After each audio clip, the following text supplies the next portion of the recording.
My name is Louis Coleman. I am 69 years old and I am a retired architect.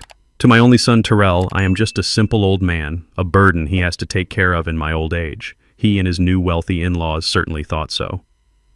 I know this because I came home a day early from my trip. I found my wife Diane crying all alone in our living room, but from the kitchen, I could hear my son laughing. He was laughing loudly with his in-laws as they measured my walls, planning to move me and my wife down into the basement. They thought I was finished. They thought I was powerless. They didn't know that the simple old man they were trying to throw away was secretly a multimillionaire, and they didn't know that I had already set the trap for them. Before I continue this story, tell me in the comments where you are listening from. And please like and subscribe if you believe that respect for our elders is non-negotiable. The flight from Chicago had been smooth. I decided not to call. At 69, you don't get many chances to surprise the woman you've loved for 45 years. I pictured Diane's face, that slow smile that still made my heart ache. I turned my key in the lock. The house was quiet. Too quiet. "Diane," I called out, dropping my carry-on bag in the foyer. "I'm home, baby." The only answer was a muffled sound from the living room. I walked in and my good mood evaporated. Diane was curled up on the sofa, the one we bought together in 1985. Her shoulders were shaking. She was crying a deep, painful kind of sob that tore right through me. "Diane, honey, what is it? What's wrong?" She jumped, startled. Her eyes were red and swollen. "Louis, you're not supposed to be home until tomorrow. I took an earlier flight. What happened? Did someone hurt you?" She shook her head, trying to wipe the tears from her face. They're here, Louis. In the kitchen." I froze. As she said it, another sound cut through the silence of the house. Laughter. It was coming from my kitchen. It was my son, Terrell. But he wasn't alone. I heard the sharp, aristocratic laugh of his mother-in-law, Barbara Preston. "Who's here?" I asked, though my stomach already knew the answer. "Terrell," Diane whispered as if she were afraid to say their names. "And Heather. And her parents. They just showed up an hour ago. They're measuring." Measuring. The word made no sense. I left Diane on the sofa and walked down the hall. The laughter got louder. They were comfortable. They were happy. While my wife cried 20 feet away. I stood in the doorway of my own kitchen. The scene in front of me felt like a betrayal. Terrell, my son, was holding one end of a metal tape measure. His wife, Heather, was scribbling notes on a pad. And her parents, Richard and Barbara Preston, were standing by my refrigerator sipping what looked like my good whiskey. "I'm telling you, Richard," Barbara said, swirling the glass. "This entire wall has to go. We can knock it out and put a massive Calicut marble island right here." Richard Preston, a man who always looked like he was smelling something bad, nodded. "Good bones, but the whole thing is dated. Look at this cabinetry. Oak. It's pathetic." Heather laughed. "I know, Daddy. It's awful.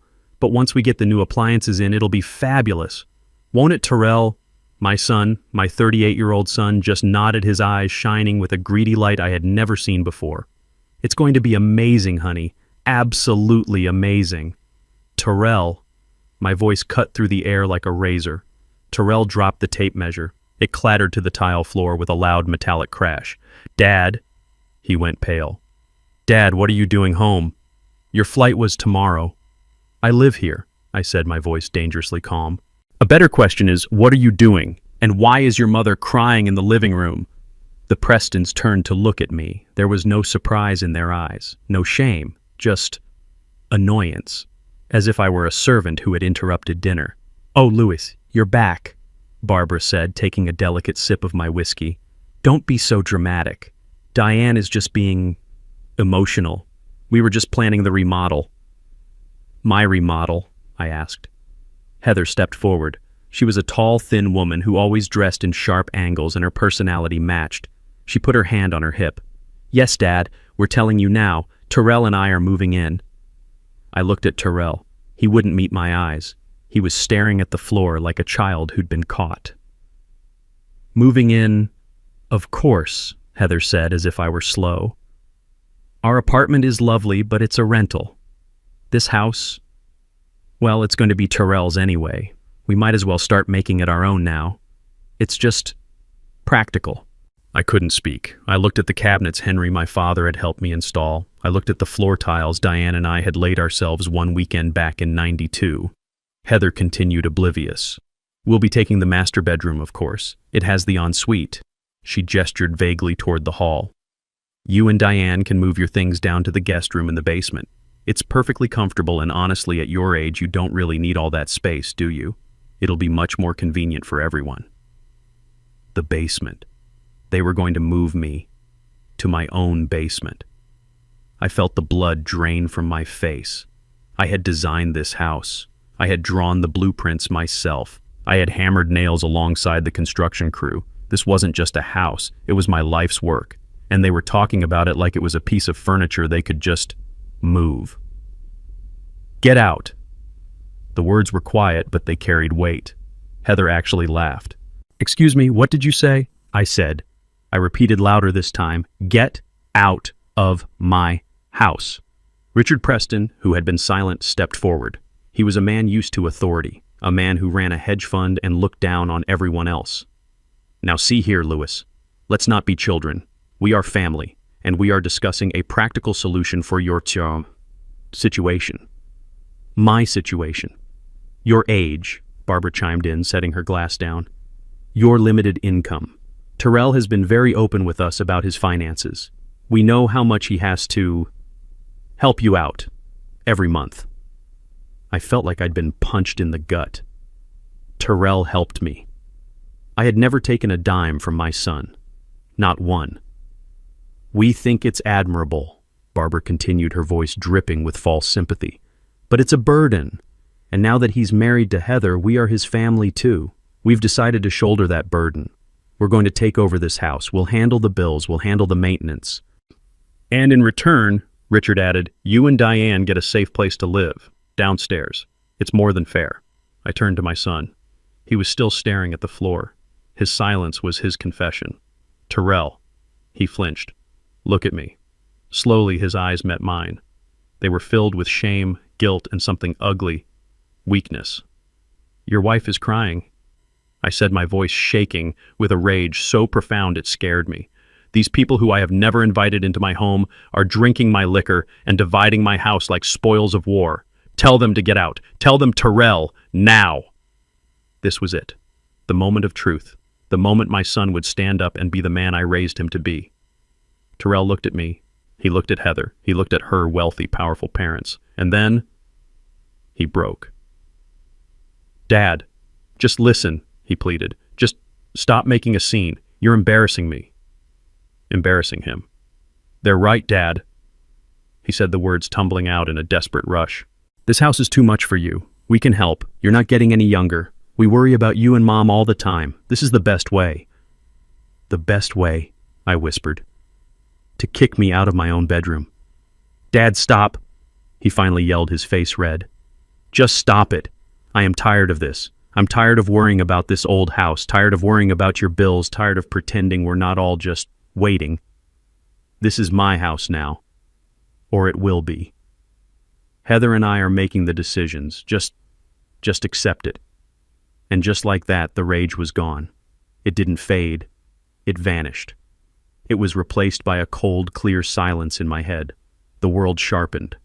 I saw my son not as the boy I had raised, but as a 38-year-old stranger, a parasite who had just confirmed my deepest, darkest fears. I saw his wife Heather smiling a smug look of victory on her face. I saw her parents looking at me with the detached pity of zookeepers observing an old lion.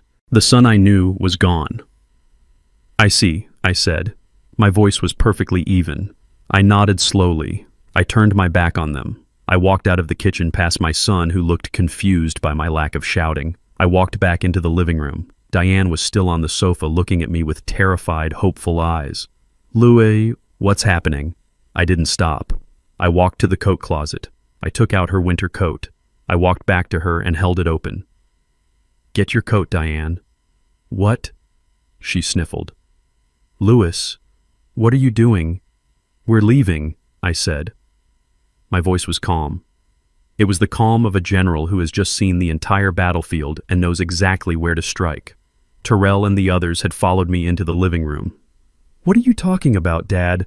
Terrell asked, his voice a mix of confusion and irritation. Where are you going? You can't just leave. I helped Diane to her feet, guiding her arms into the sleeves of her coat. She looked at me, her eyes asking 1,000 questions, but she trusted me. She always had. I picked up her small purse from the table. I turned to face my son. I looked at him, at his wife, at her parents. "You said you were taking over," I said. "You said you were making the decisions now." I walked toward the front door. "So take over," I said, pulling the door open. "It's all yours." I guided Diane out onto the porch into the cold night air, and I pulled the door shut behind us. The click of the lock was the loudest sound I had ever heard.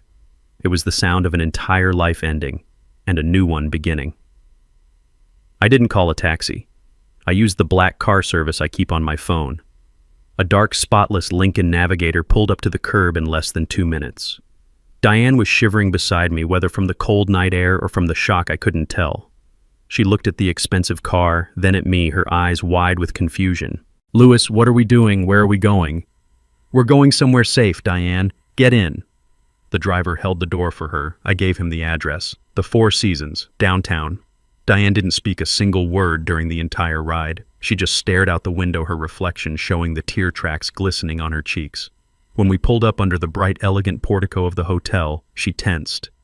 "Louis, we can't," she whispered, her voice trembling. This place must cost $500 a night. We don't have this kind of money." "It's all right, honey," I said, taking her hand. I walked us to the front desk. The night manager looked up, and his professional smile immediately became one of genuine recognition. "Mr. Coleman, it is a pleasure, sir. We weren't expecting you." "It was a last-minute decision, James," I said. "I need the presidential suite immediately."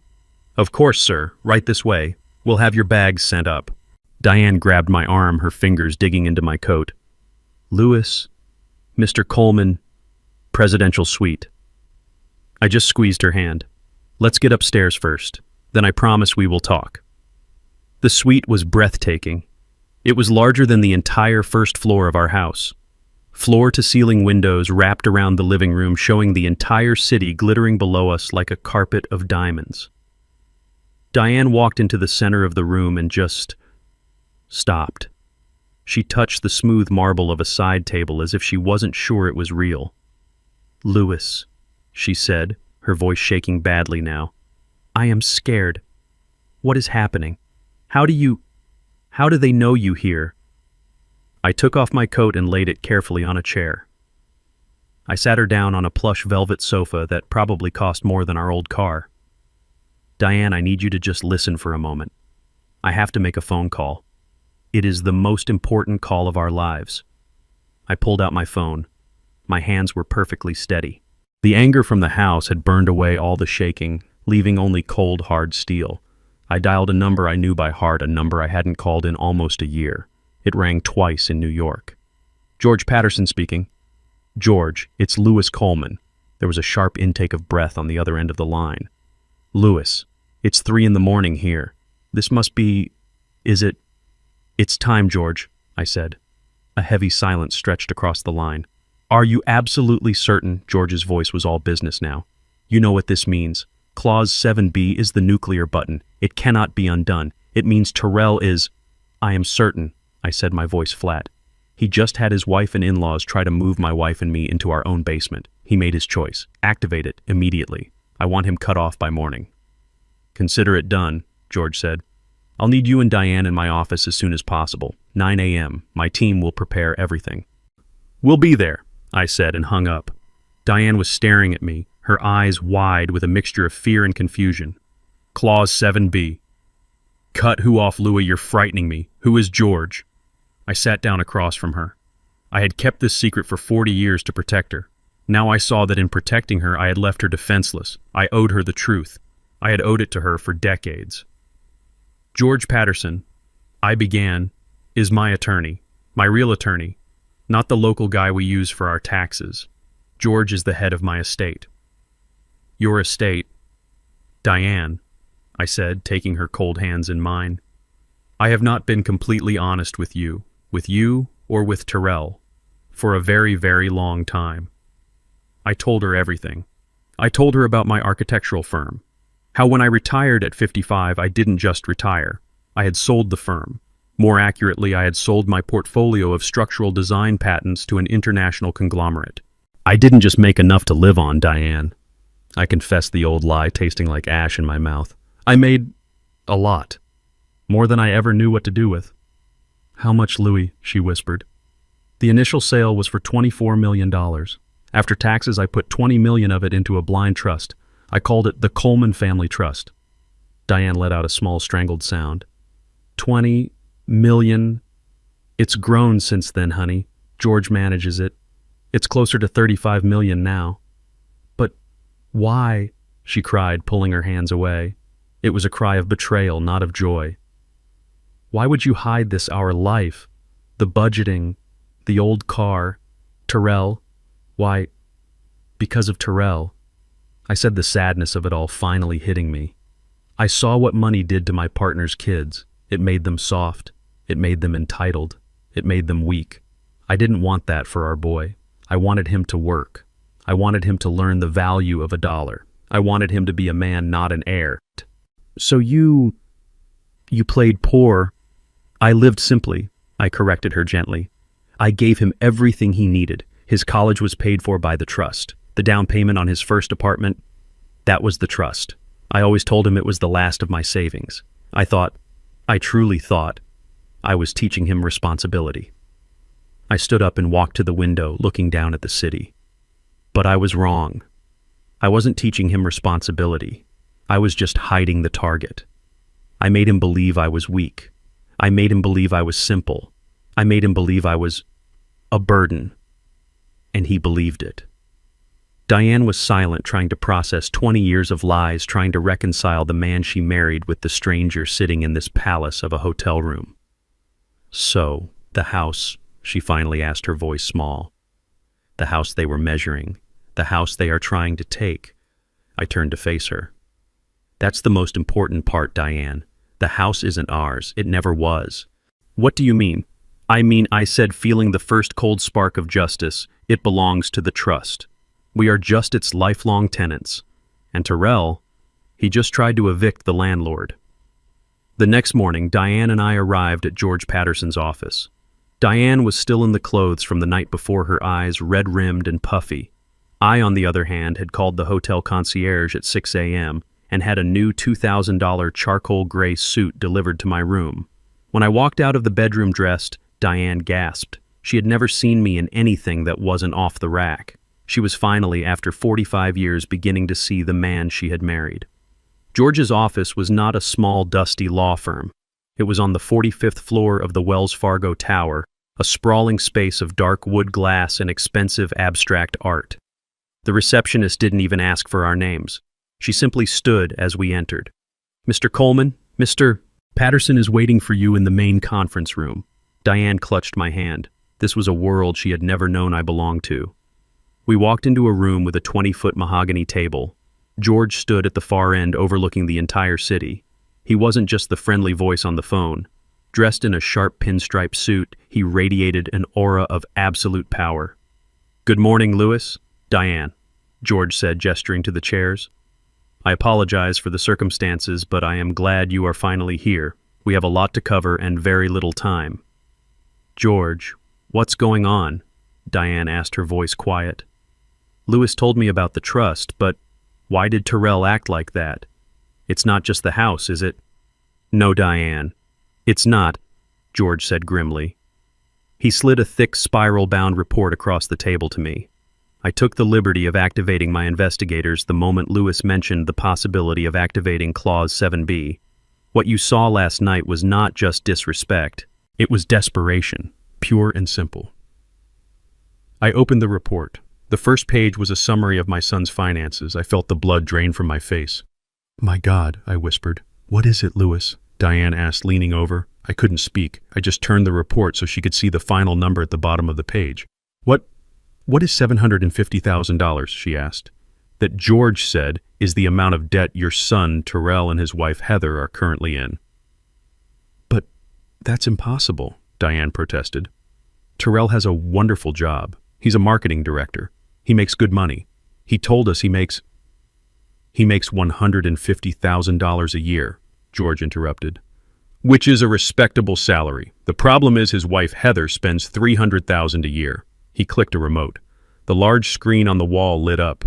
It was a spreadsheet. Credit card statements, Neiman Marcus, Saks Fifth Avenue, a lease payment for a new Maserati that Heather was driving, mortgage payments on a condo they couldn't afford. They are living a lie, Diane, I said, the pieces clicking into place. A complete suffocating lie. But the Prestons, Diane said. Heather's parents. They're rich. Surely they're helping.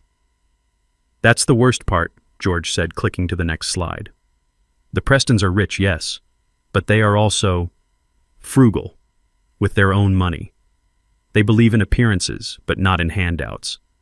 They expect Terrell as the husband to provide that lifestyle. Terrell, in an attempt to keep up with their expectations, has been drowning. He's taken out personal loans. He's maxed out 22 separate credit cards. He is, to put it plainly, about to lose everything. I looked at the numbers at the trips to Aspen, the jewelry purchases. This is why they were measuring my kitchen, I said. They need the money from my house. They need it now. It's worse than that, Louis, George said. His voice dropped and the room felt suddenly colder. What they did yesterday, that was not Plan A, that was Plan B. Plan A, Diane whispered. George looked at me. Louis. I didn't want to tell you this unless it became necessary, but 3 months ago I received a call from the executive manager at the bank that handles the Coleman Trust. He clicked to a new document. It was a scanned copy of an email. 3 months ago, Terrell Coleman and his father-in-law, Richard Preston, scheduled a private meeting with the bank. They brought a lawyer of their own. They petitioned the bank to have the control of the trust's assets frozen. I stood up from my chair. They did what? They attempted to have you, Louis, legally declared mentally incompetent. Diane let out a small, horrified gasp. They presented a file, George continued, full of anecdotal evidence. How you forget things. How you live beneath your means, which they cited as a sign of senile hoarding. How you refuse to manage your own finances, letting them fall into disarray. But we live simply, Diane protested. That was our choice. It was a choice they tried to weaponize against you, George said. They argued that Louis's refusal to live a life of luxury was proof that he was no longer sound of mind. They wanted the bank to grant Terrell emergency signatory power over the trust to protect his father's assets. They wanted the $35 million. I stated, the ice in my veins spreading. They wanted it all, George confirmed. And the bank, of course, laughed them out of the room. The trust is ironclad. It's designed to prevent exactly this. The bank manager knows you personally, Louis. He knew it was a fraudulent claim, and as per the trust's security protocol, he called me immediately. I sat back down, the weight of the betrayal crushing me. This wasn't just a greedy son wanting a bigger house. This was a cold, calculated, premeditated conspiracy. My son had tried to have me locked away, to have my mind legally erased so he could steal his inheritance. So, yesterday, Diane said, connecting the final piece. Yesterday was Plan B, I finished for her. When they failed to get the trust, they decided to go after the only asset they thought I actually owned, the house. They couldn't get the millions, so they settled for the $500,000 they thought the house was worth. They weren't just moving us to the basement, Louis, Diane said, her voice now hard as steel. They were moving us out of our lives, one way or another. I looked at George. So he did it. He triggered Clause 7B. George Patterson smiled. He triggered it the moment he walked into that bank 3 months ago. Louis, Terrell is already disinherited. He just doesn't know it yet. Diane's hands were shaking, but not from fear anymore. It was rage, a pure, cold rage I had never seen in her. They tried to have you committed, she whispered, her voice low and dangerous. They tried to lock you away. They did, I said, and they failed, so they came for the house. Those vultures, she hissed. Louis, what does this mean? What happens now? I looked at George. Tell her exactly what Terrell just did to himself. George steepled his fingers, looking at Diane with a calm, professional respect. Diane, when Louis and I set up this trust, he was worried about this exact scenario. He was worried that Terrell, surrounded by the wrong influences, might one day see him as a piggy bank rather than a father. So Louis had me write in a very specific, very punitive clause. We call it Clause 7B. What does it do? Diane asked. We nicknamed it the wolf in sheep's clothing clause, George said. It states that if any primary beneficiary, in this case Terrell Coleman, is found to have engaged in any act of willful financial, emotional, or physical harm against the founders Louis and Diane Coleman, that beneficiary is immediately and permanently disinherited. Diane's eyes widened. Permanently, irrevocably, as if he had never been named in the trust at all, George confirmed. The attempt to have Louis declared mentally incompetent, an act of profound financial and emotional harm, triggered this clause 3 months ago. And yesterday, he added, their hostile attempt to take your home and banish you to the basement was the final undeniable nail in his coffin. As of this moment, Terrell Coleman has no legal claim to a single penny of the $35 million Coleman family trust. The words hung in the air. $35 million. Lost. Diane processed this. So, what happens to the money? To the house? Where does it all go? It goes, George said, to the contingent beneficiary, the person Louis designated to inherit everything in the event of Terrell's disqualification. I smiled. Monique. Monique, Diane said, surprised. Your sister's girl. My sister's daughter, I affirmed. The one who works as a public school nurse in Atlanta. The one who calls us every single Sunday just to check in. The one who still sends you a handmade card for your birthday, Diane. George nodded. I called Monique this morning. I explained the situation. She was shocked, to say the least. But she understands. She is flying in tonight. As of this moment, your niece is the legal heir to the entire estate, including the house at 124 Willow Creek. A heavy silence fell as we absorbed the sheer scale of the shift. Then a slow, cold smile spread across my face. He doesn't know, I whispered. No, George said. He has no idea. He just thinks he's dealing with a tired old man who lives in a house he can steal. They want the house, I said, a plan forming in my mind. They are so desperate for that $500,000 they are willing to destroy our lives for it. So, I said, looking at George, let's give it to them. Diane looked at me. Louis, what are you talking about? The trap, Diane. They set their trap. Now we set ours. George caught on immediately. His eyes lit up. Oh, that is brilliant, Louis. Diabolical and perfectly legal. What are you two planning? Diane asked, her voice a mix of fear and excitement. George leaned forward. Your family. Diane thinks you are weak, old, and senile. They think they've won. They think Louis ran away last night like a scared dog. They are arrogant, greedy, and stupid. We are going to use that arrogance against them. We are going to draft a new document, a transfer of property and care agreement. It will look official, I added. It will say that we, Louis and Diane Coleman, in our frail state, agree to hand over the deed to the house. In exchange, George continued, for Terrell and Heather assuming all responsibility for our care. They won't be able to sign it fast enough, but the fine print, Diane, the fine print will be a work of art. What will it say? It will say, George beamed, that they, Terrell and Heather Coleman, along with their witnesses Richard and Barbara Preston, do hereby acknowledge and confirm that Louis and Diane Coleman are in a vulnerable state, suffering from diminished capacity, and are unable to make their own financial and personal decisions. It will state that they are willingly and knowingly assuming control of all assets for this reason. It's not a transfer, it's a confession. A signed, witnessed, notarized confession of conspiracy and elder abuse. My heart was pounding now, not with fear, but with a cold, righteous fury. It's perfect, I said. They'll be so blinded by the prize they will sign their own death warrant. Let's do it, Diane said, her voice firm. I picked up my phone. My hand was steady. I dialed Terrell's number. He answered on the first ring. He must have been staring at his phone, panicking. Dad! Dad! Where are you, Mom? Is she okay? We've been so worried. His voice was a perfect imitation of a concerned son. It made me sick. I let out a long, weary sigh. I made my voice tremble. Terrell. Son. Dad. What's wrong? Your mother and I, we're at a lawyer's office. I said, playing the part of a broken, defeated man. We've been talking all night. And maybe you're right, son. I heard a sharp intake of breath on his end. Silence. What do you mean, Dad? He asked, his voice cautious, not daring to hope.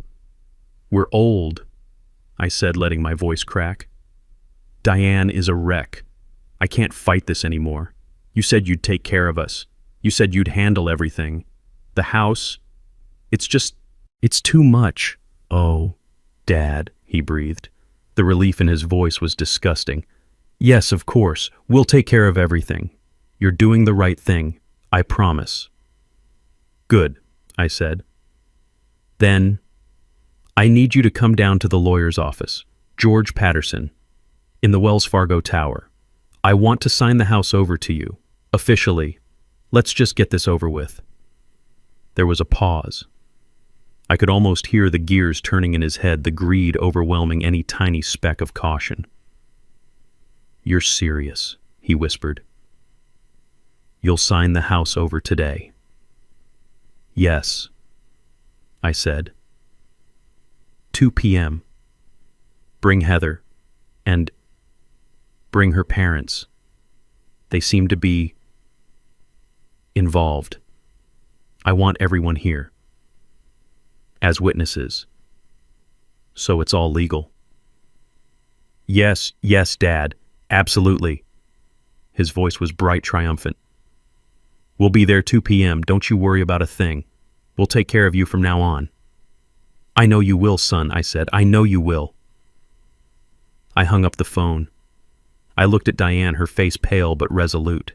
I looked at George, who was already dictating the terms of the agreement to his assistant. He's hooked, I said. George smiled. The trap is set. At precisely 2 o'clock in the afternoon, the heavy glass doors of the conference room swung open. My son Terrell and his wife Heather entered first. They were followed closely by her parents Richard and Barbara Preston. They were not the same people from the night before. They had gone home showered and dressed for what they clearly believed was their coronation day.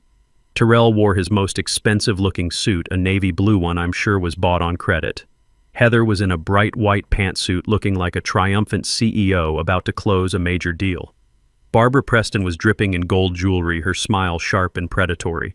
Richard just looked smug, as if he had personally orchestrated this entire victory. Dad, Terrell said, walking over and placing a hand on my shoulder. His hand felt heavy, proprietary. I'm so glad you're seeing reason. This is for the best, for everyone. Heather glided over to Diane. Mother Diane, she said, her voice dripping with fake honey. You look so tired, poor thing. Don't you worry. From now on, we'll handle everything. You won't have to lift a finger. You won't regret this. Let's get this over with, Richard Preston announced, pulling out a chair at the head of the table as if he owned the place. We have celebratory dinner reservations at 7.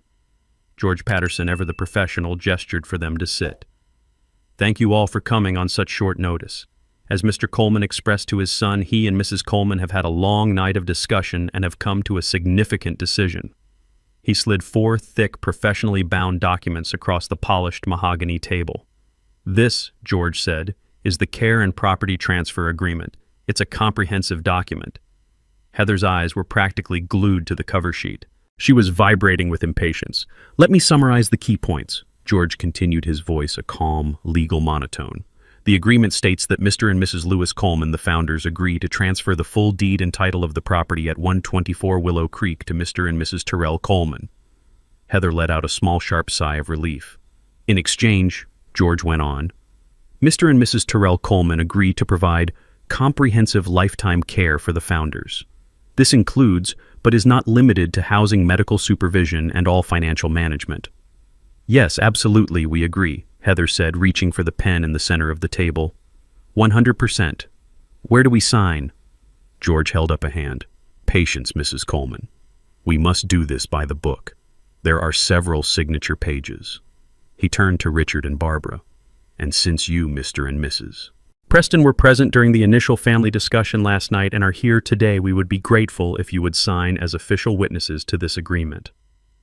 Witnesses, of course, Richard said, puffing out his chest. Excellent, George said. Your signatures will be on page 8.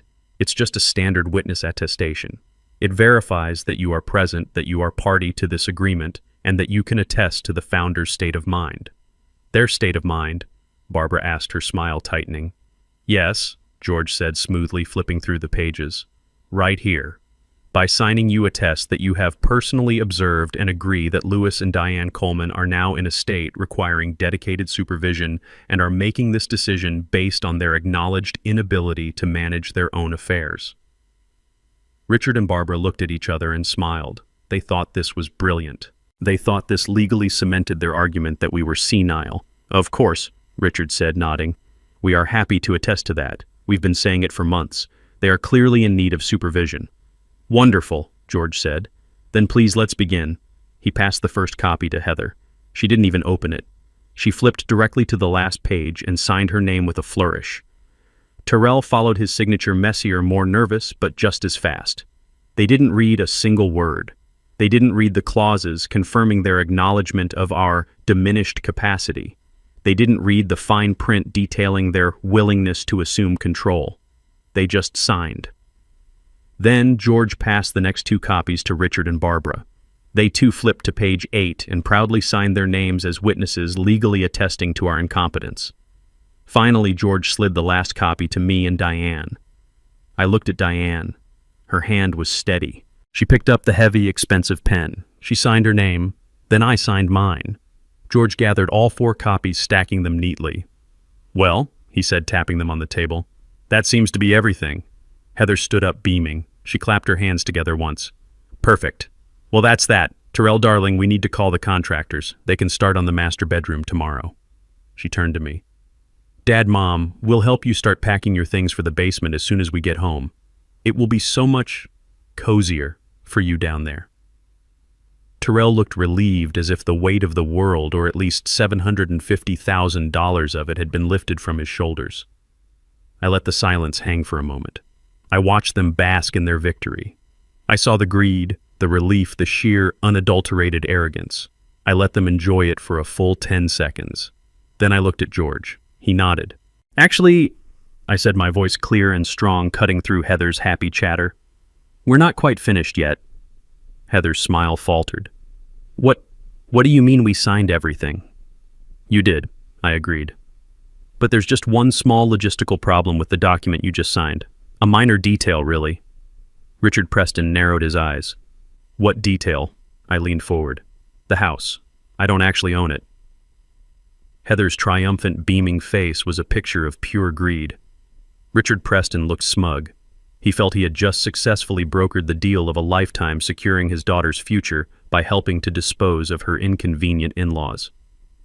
Actually, Mrs. Coleman, you are not quite finished yet, George said. His voice had changed. The friendly, accommodating tone was gone. In its place was a sharp, cold precision, the voice of a lawyer who was no longer negotiating but dictating. Heather, who was already turning toward the door, stopped. What do you mean, we signed the papers? It's done. I mean, George said, there is a small technical problem with the care and property transfer agreement you just signed. Richard Preston let out an impatient, condescending sigh. What problem? It's a standard transfer agreement. I'm a lawyer myself, Patterson, or at least I was. I know how these things work. Do you now? George asked, raising an eyebrow. Yes, Richard said dismissively. We checked the county records before we even came here. The property at 124 Willow Creek is registered to Louis Coleman. He just signed his rights over. It's finished. Let's go. George Patterson smiled. It was not a nice smile. It was the smile of a hunter who had just watched the wolf walk right into a steel trap. That's where you are fundamentally wrong, Mr. Preston. You checked the public records. But you didn't, or rather couldn't, check the trust records. You see, Mr. Coleman's name is indeed on that deed, but it's listed only as the trust manager. The air in the room crackled. Tyrell, who had been looking relieved, now looked confused. What are you talking about? What trust? The actual legal and indisputable owner of that property, George continued, and has been for the past 20 years, is the Coleman Family Trust. The what? Heather's voice was a high-pitched squeak. The Coleman Family Trust, I said, speaking up for the first time since they had entered. My trust. The one I established in 2005, right after I sold my company. Tyrell looked at me, his face a mask of total blank confusion. You have a trust? What? Like a small bank account for retirement? No, son. I said, leaning forward. Not like a small bank account, like all the bank accounts. Barbara Preston let out a short, ugly laugh. A trust. Don't be ridiculous. You live in that sad little house. You drive that 10-year-old car. You're just a retired architect. What could you possibly have in a trust? A few $1,000s, this is a pathetic waste of our time. I looked at Barbara. I let her arrogance, her complete and total misjudgment hang in the air. I let her feel superior for one last glorious second. George, I asked, my voice calm, what is the current valuation of the Coleman Family Trust? George looked down at a different folder, a thick one they had not seen before. As of this morning's market open, Mr. Coleman, the trust's liquid and fixed assets are valued at $35,421,000 and change.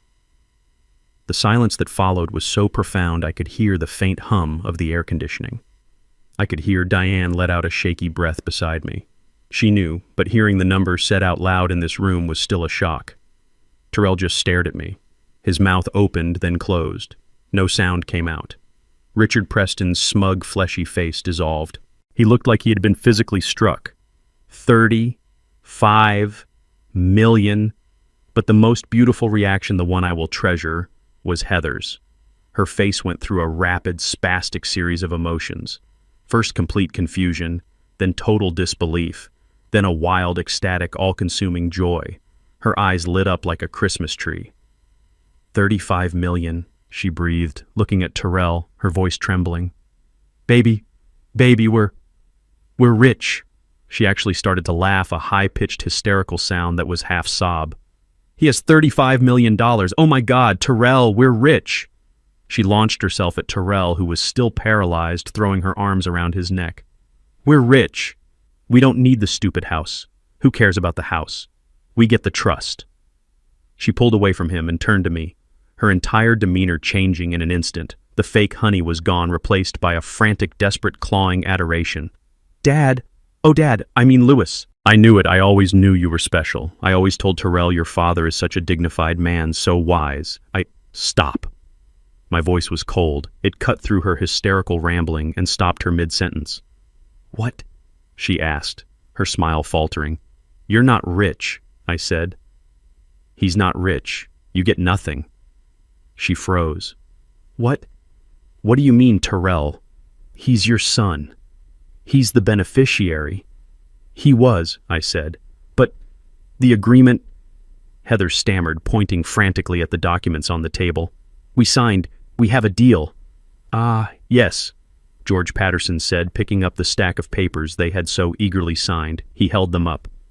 The Care and Property Transfer Agreement. Thank you for this. It is an incredibly valuable document. Heather looked at her father, confused.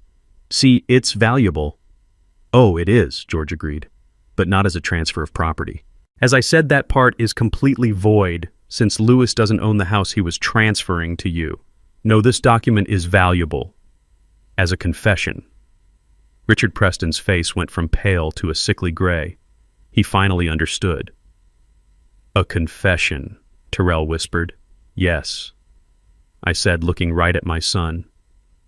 You, your wife, and your in-laws have just signed a legally binding document attested to by witnesses stating that you all believe I am mentally incompetent, that you believe I am suffering from diminished capacity, and that you are conspiring to take control of my assets based on that belief. You just handed me all the proof I will ever need for a court of law. Terrell stared at the papers, then at me, and then at George. The color was draining from his face, only to be replaced by a dark, ugly flush of anger. So, what? He suddenly shouted, slamming his flat palm on the mahogany table. The sound made Heather jump and Diane flinched. So what? It's a stupid piece of paper. It's a trick. It doesn't mean anything.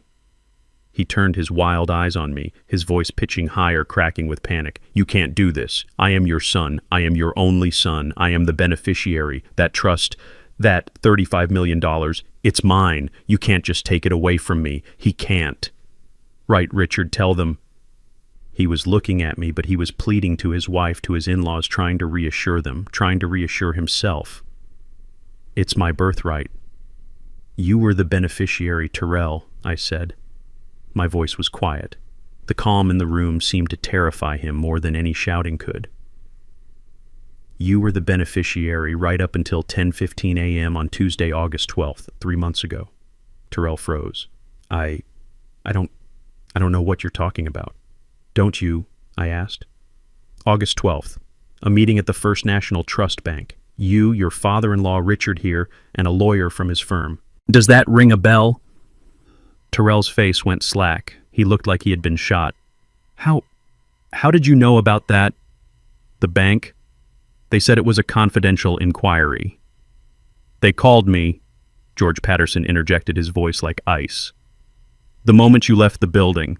As the administrator of the Coleman Trust, I am legally obligated to investigate any hostile inquiries or attempts to seize control of the assets. Hostile inquiries, Terrell stammered, grasping for a defense.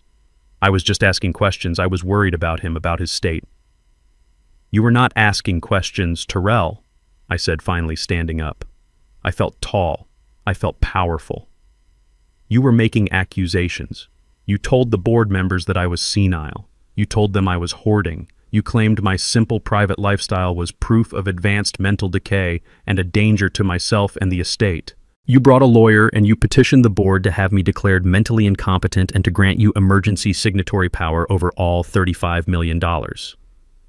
That, George said, was a profound tactical error, because that singular act of profound willful betrayal triggered Clause 7B. Clause 7B, Heather whispered, her face ashen. What is Clause 7B? That, I said, is the part of the trust I prayed to God I would never have to use. I walked around the table until I was standing right in front of my son.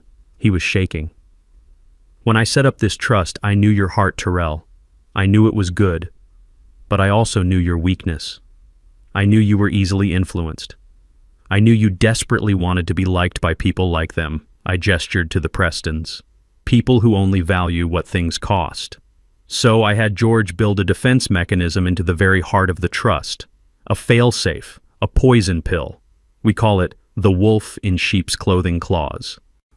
Diane, who had been silent, spoke her first word since they had entered. Her voice was cold. Explain it.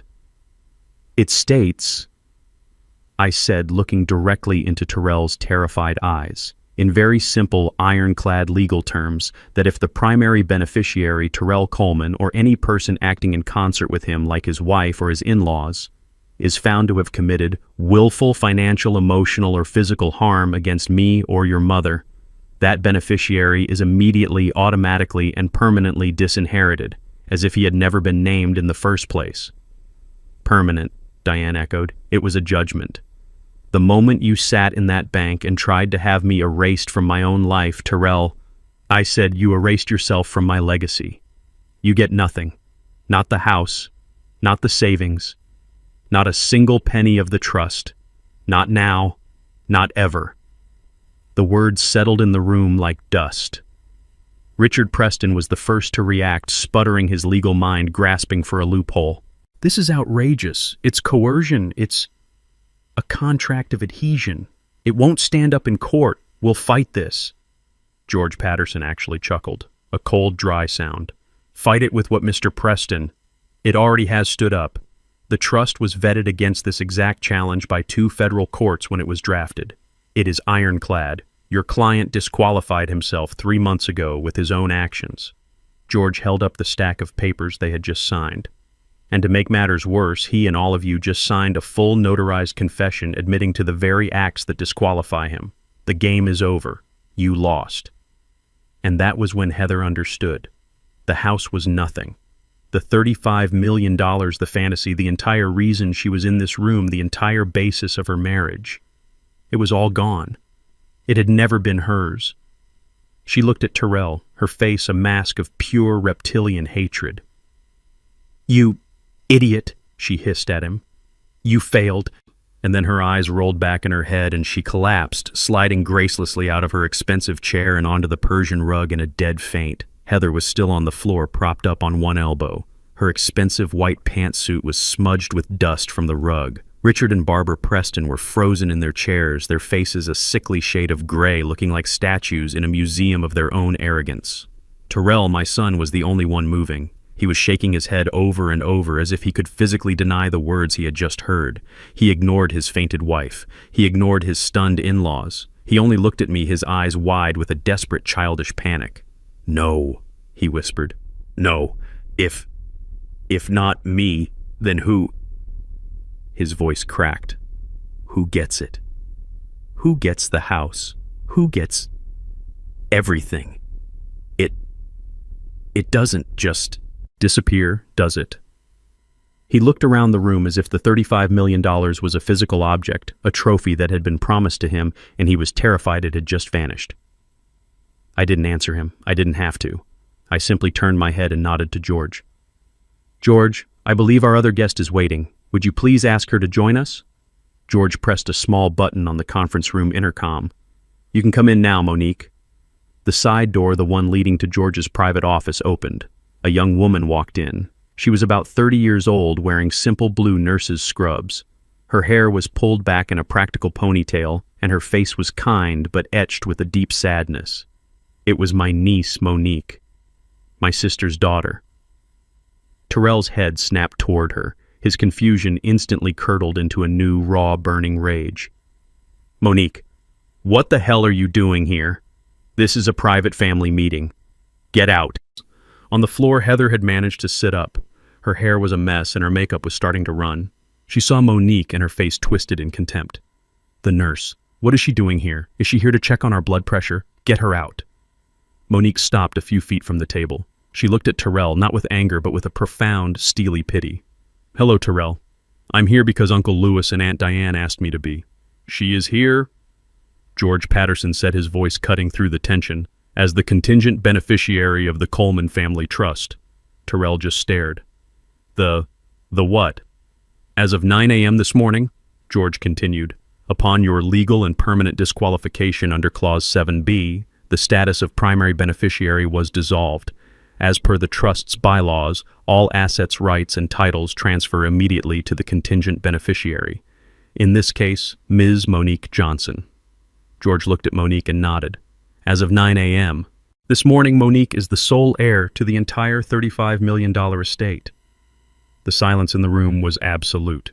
Heather, still on the floor, made a small choking sound. Richard Preston looked like he was having a heart attack. Terrell just shook his head, a wild, broken laugh escaping his lips. "Her? You're giving it all to her, a part-time nurse from Atlanta. This is a joke. This is the sickest joke I have ever heard."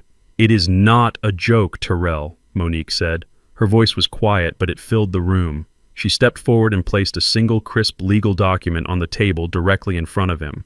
It landed with a soft, final thud. "What is this?" Terrell whispered, afraid to touch it. "As the new legal administrator for the trust," Monique said, "which as you now know is the sole owner of the property at 124 Willow Creek, this is a formal legal notice of eviction." Heather scrambled to her feet, her white suit now rumpled and pathetic. "Eviction you can't evict us. That's our house." "No, Heather," Monique said, looking her dead in the eye for the first time. "It is my house now. Or rather, it belongs to the trust, which I manage on behalf of my aunt and uncle. You and Terrell were living there as guests. Last night you attempted to evict the rightful tenants and move them to the basement. You are no longer guests." She tapped the paper. "This notice gives you and your husband, Terrell Coleman, exactly 24 hours to vacate the premises." 24 hours, Terrell exploded, finding his voice. "That's insane. We have things there. Our furniture. Our lives are in that house. You have 24 hours to remove your personal movable belongings." Monique stated, her voice like steel. "Anything left in the house after 2 p.m. tomorrow, including your wife's blueprints for her marble island and your father-in-law's tape measure, will be considered abandoned property.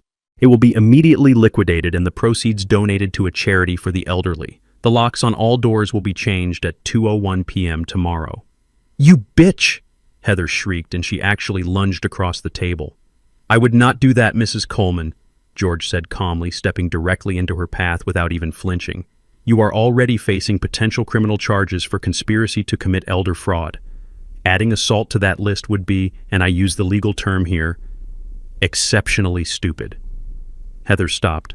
Her hand raised her face, a mask of ugly, impotent rage. "As of this moment," Monique said, "you are all trespassing in this office, and if you set foot on the property at 124 Willow Creek again without my or my aunt and uncle's express written permission, I will have you arrested." Terrell ignored her. He ignored everyone. He stumbled past George, past the table until he was standing right in front of me. His face was a wreck of tears, snot, and sweat. "Her," he choked out, jabbing a finger toward Monique. "Over me, her why dad. I am your son, I'm your blood. She's just your sister's kid." I looked at my son. My heart was heavy, not with anger anymore, but with a vast, empty sadness. "You're right, Terrell," I said. "You're my blood, but she—" I turned and gestured to Monique, who was now standing beside Diane, holding her hand. "She is my family. She is the one who calls Diane every Sunday just to talk. She is the one who remembers my birthday not with a text message but with a handwritten card. She is the one who, when Diane had her knee surgery 2 years ago, flew in on her own dime and sat by her hospital bed for 3 days, sleeping in a chair without asking for a single thing in return. You are my son, Terrell. But she is my family." I looked him in the eye. You are just a disappointment." Richard Preston, his face a mask of purple rage, finally understood that the game was over. He was a man who detested losing, and he had just been checkmated in front of his entire family. He grabbed his wife Barbara by the arm, pulling her roughly to her feet. This is preposterous," he sputtered, yanking his suit jacket straight. "A complete farce. We will not stay here to be insulted by this nurse and a senile old man who thinks he's a king." "He's right," Barbara chimed in frantically, brushing imaginary dust from her expensive silk blouse. "We are leaving. Terrell, Heather, get your things. We don't need this charity. We have our own money. We certainly don't need his $35 million. They moved toward the door, a pathetic attempt to regain control to make it seem as if they were rejecting us and not the other way around. Heather, seeing her parents bluster, began to rally. She grabbed Terrell's arm. "Let's go, Terrell. We'll fight this. We'll sue them. We don't need them." "Oh, but I'm afraid you do, Mr. Preston." George's voice, smooth as glass, cut them off. They stopped, their hands just inches from the brass doorknob. "Excuse me," Richard sneered, turning slowly. "I said," George repeated, "I'm afraid you do need them, or rather you needed his money. Please sit back down. We haven't finished the presentation." "We have nothing more to discuss," Richard growled. "On the contrary," George replied, pressing a button on the small remote in his hand. The large projector screen that had been recessed in the ceiling hummed to life, descending silently. "You all came here today under the pretense of caring for Louis and Diane. We are simply trying to understand the full depth of that concern." The screen lit up, displaying a document titled in large, bold letters, "Liability Report, Coleman, Terrell, and Heather." Terrell and Heather froze. "What is this?" Terrell demanded, his voice rising in panic. You have no right. That's private." "It was private," George corrected him, "until you made it the trust's business by attempting to defraud it. As the administrator, I have a fiduciary duty to protect the trust from all credible threats, and you, Mr. Coleman, along with your accomplices, have become the most significant threat of all." He aimed the red dot of a laser pointer at the screen. "You see, we were deeply curious about why you were so desperate. Why try to have your father committed? Why risk everything for this $500,000 house? The $35 million was the obvious prize, but the house, that was a smaller, more desperate move. It implied a severe cash flow problem." George clicked the remote. A long list of credit card accounts filled the screen. American Express Platinum, Chase Sapphire Reserve, Visa Black, 22 different cards in total. "You two," George said, addressing Terrell and Heather directly, "are living a spectacular lie. Your combined income before taxes is approximately $150,000 per year." "That is none of your business." Heather snapped, her face pale. "It is now," George said, "because your combined spending according to these statements from the last 12 months was just over $305,000, a deficit of $155,000. But of course it gets much worse." He clicked again. A new slide showed personal loans, payday advances, and applications for a second mortgage on their condo. "Add it all together," George said, his voice echoing in the silent room. "Your current unsecured high-interest debt totals $754,212.90. "What?" The voice was not Terrell's. It was Heather's. She turned to her husband, her face bone white with a dawning, sickening horror. 700,000, she whispered, her voice barely audible. Terrell couldn't look at her. He was staring at the screen at the numbers that represented his total ruin, all of it exposed under the harsh fluorescent lights.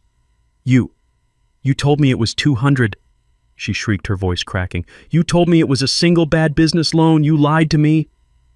Terrell finally looked at her, his face crumbling. I was going to fix it. I just needed one big win. You thought what? Heather screamed, tears of rage now streaming down her face. You thought you'd steal my father-in-law's house to pay for your... What is this? This? George said helpfully, clicking to the next slide, is a detailed transaction history from 6 different offshore online sports betting sites. It appears, Mr. Coleman, that the vast majority of this debt isn't from buying your wife expensive bags. It's from gambling. You've gambled away nearly $500,000 you never had. Heather looked like she was going to be physically ill. She backed away from Terrell as if he were contaminated. Richard Preston, however, looked almost relieved. He saw an opening to distance himself. A gambler, he said, his voice dripping with theatrical disgust. My God, Barbara, can you believe it? This con artist married our daughter. He played us all, Barbara agreed, clutching at her pearls. He was going to drag our poor Heather down with him, the liar. Ah, but that's not entirely true, is it? George said, his voice dangerously soft. Richard and Barbara froze. What do you mean? Richard asked. George clicked the remote. The screen changed. Now it read, Preston, Richard, and Barbara, financial inquiry. What is this? Barbara stammered, her fake indignation vanishing. You have no right to our finances. Again, I do, George said. The moment you signed that document as witnesses to a fraudulent act, you legally made yourselves accomplices in this conspiracy. I had to know why a supposedly wealthy man like you, Richard, would risk his entire reputation on such a flimsy, illegal scheme. Unless, of course, you were just as desperate as your son-in-law. The screen lit up with new data. It seems your boutique hedge fund, Mr. Preston, isn't doing so well. In fact, it's been under active investigation by the SEC for serious capital irregularities for the last 6 months.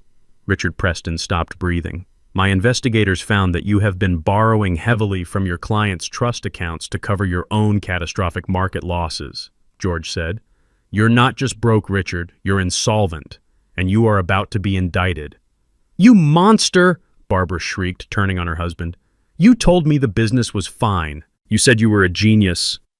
And you, Richard roared back, his face purple, you told me your mother gave you that money. That's a lie. Oh, isn't it? George said, clicking one last time. And you, Barbara, that generous help you gave your daughter, the money for her Maserati, the down payment on the condo, that wasn't from your husband's successful business. We traced the transactions. You have been systematically draining your own 88-year-old mother's retirement account without her knowledge, an account, I might add, that she kept at our bank. You common thief, Richard howled at his wife. You're one to talk. You fraud. It all fell apart right there. The screaming, the accusations, the raw, ugly truth of their lives exploding in the middle of George's conference room. It was beautiful. George Patterson let them implode for a full minute, a symphony of destruction. Then he cleared his throat. It seems, he said, turning off the screen, plunging the room back into a heavy silence, that you weren't a healthy family trying to help an old man. You were a house of cards already collapsing, and you were all trying to use Louis and Diane as your foundation. The meeting is over. The heavy silence in the room stretched for a full 10 seconds. It was broken by Heather. She hadn't fainted. She had been calculating. She slowly, very slowly got to her feet, her face pale, her eyes fixed on my son Terrell. You, she whispered. Her voice was no longer sweet or faked. It was a low reptilian hiss. You lying, worthless, fraud. Terrell, who was still staring at the blank screen where his $35 million had just vanished, flinched. What, Heather? I didn't lie. I thought... You thought... She shrieked, her voice suddenly climbing into a hysterical register that made everyone wince. You told me your family was old money. You told me your father was modest and eccentric. You told me this house was just the beginning. I was trying to give you what you wanted, Terrell yelled back, his desperation finally finding an outlet in anger. I was trying to keep up. Who was the one who needed the Maserati, who had to have the condo in the city, who spent $10,000 on a single handbag last week? Because you told me we could afford it, she screamed, taking a step toward him, her hands clenched into fists. I was trying to make it work. I was managing it. Barbara Preston, who had recovered from her own shock, stood up. Her voice was dripping with venom. You call $750,000 in gambling debts managing it. You are a degenerate, Terrell. You married our daughter under false pretenses. You are a common con artist. Oh, I'm the con artist.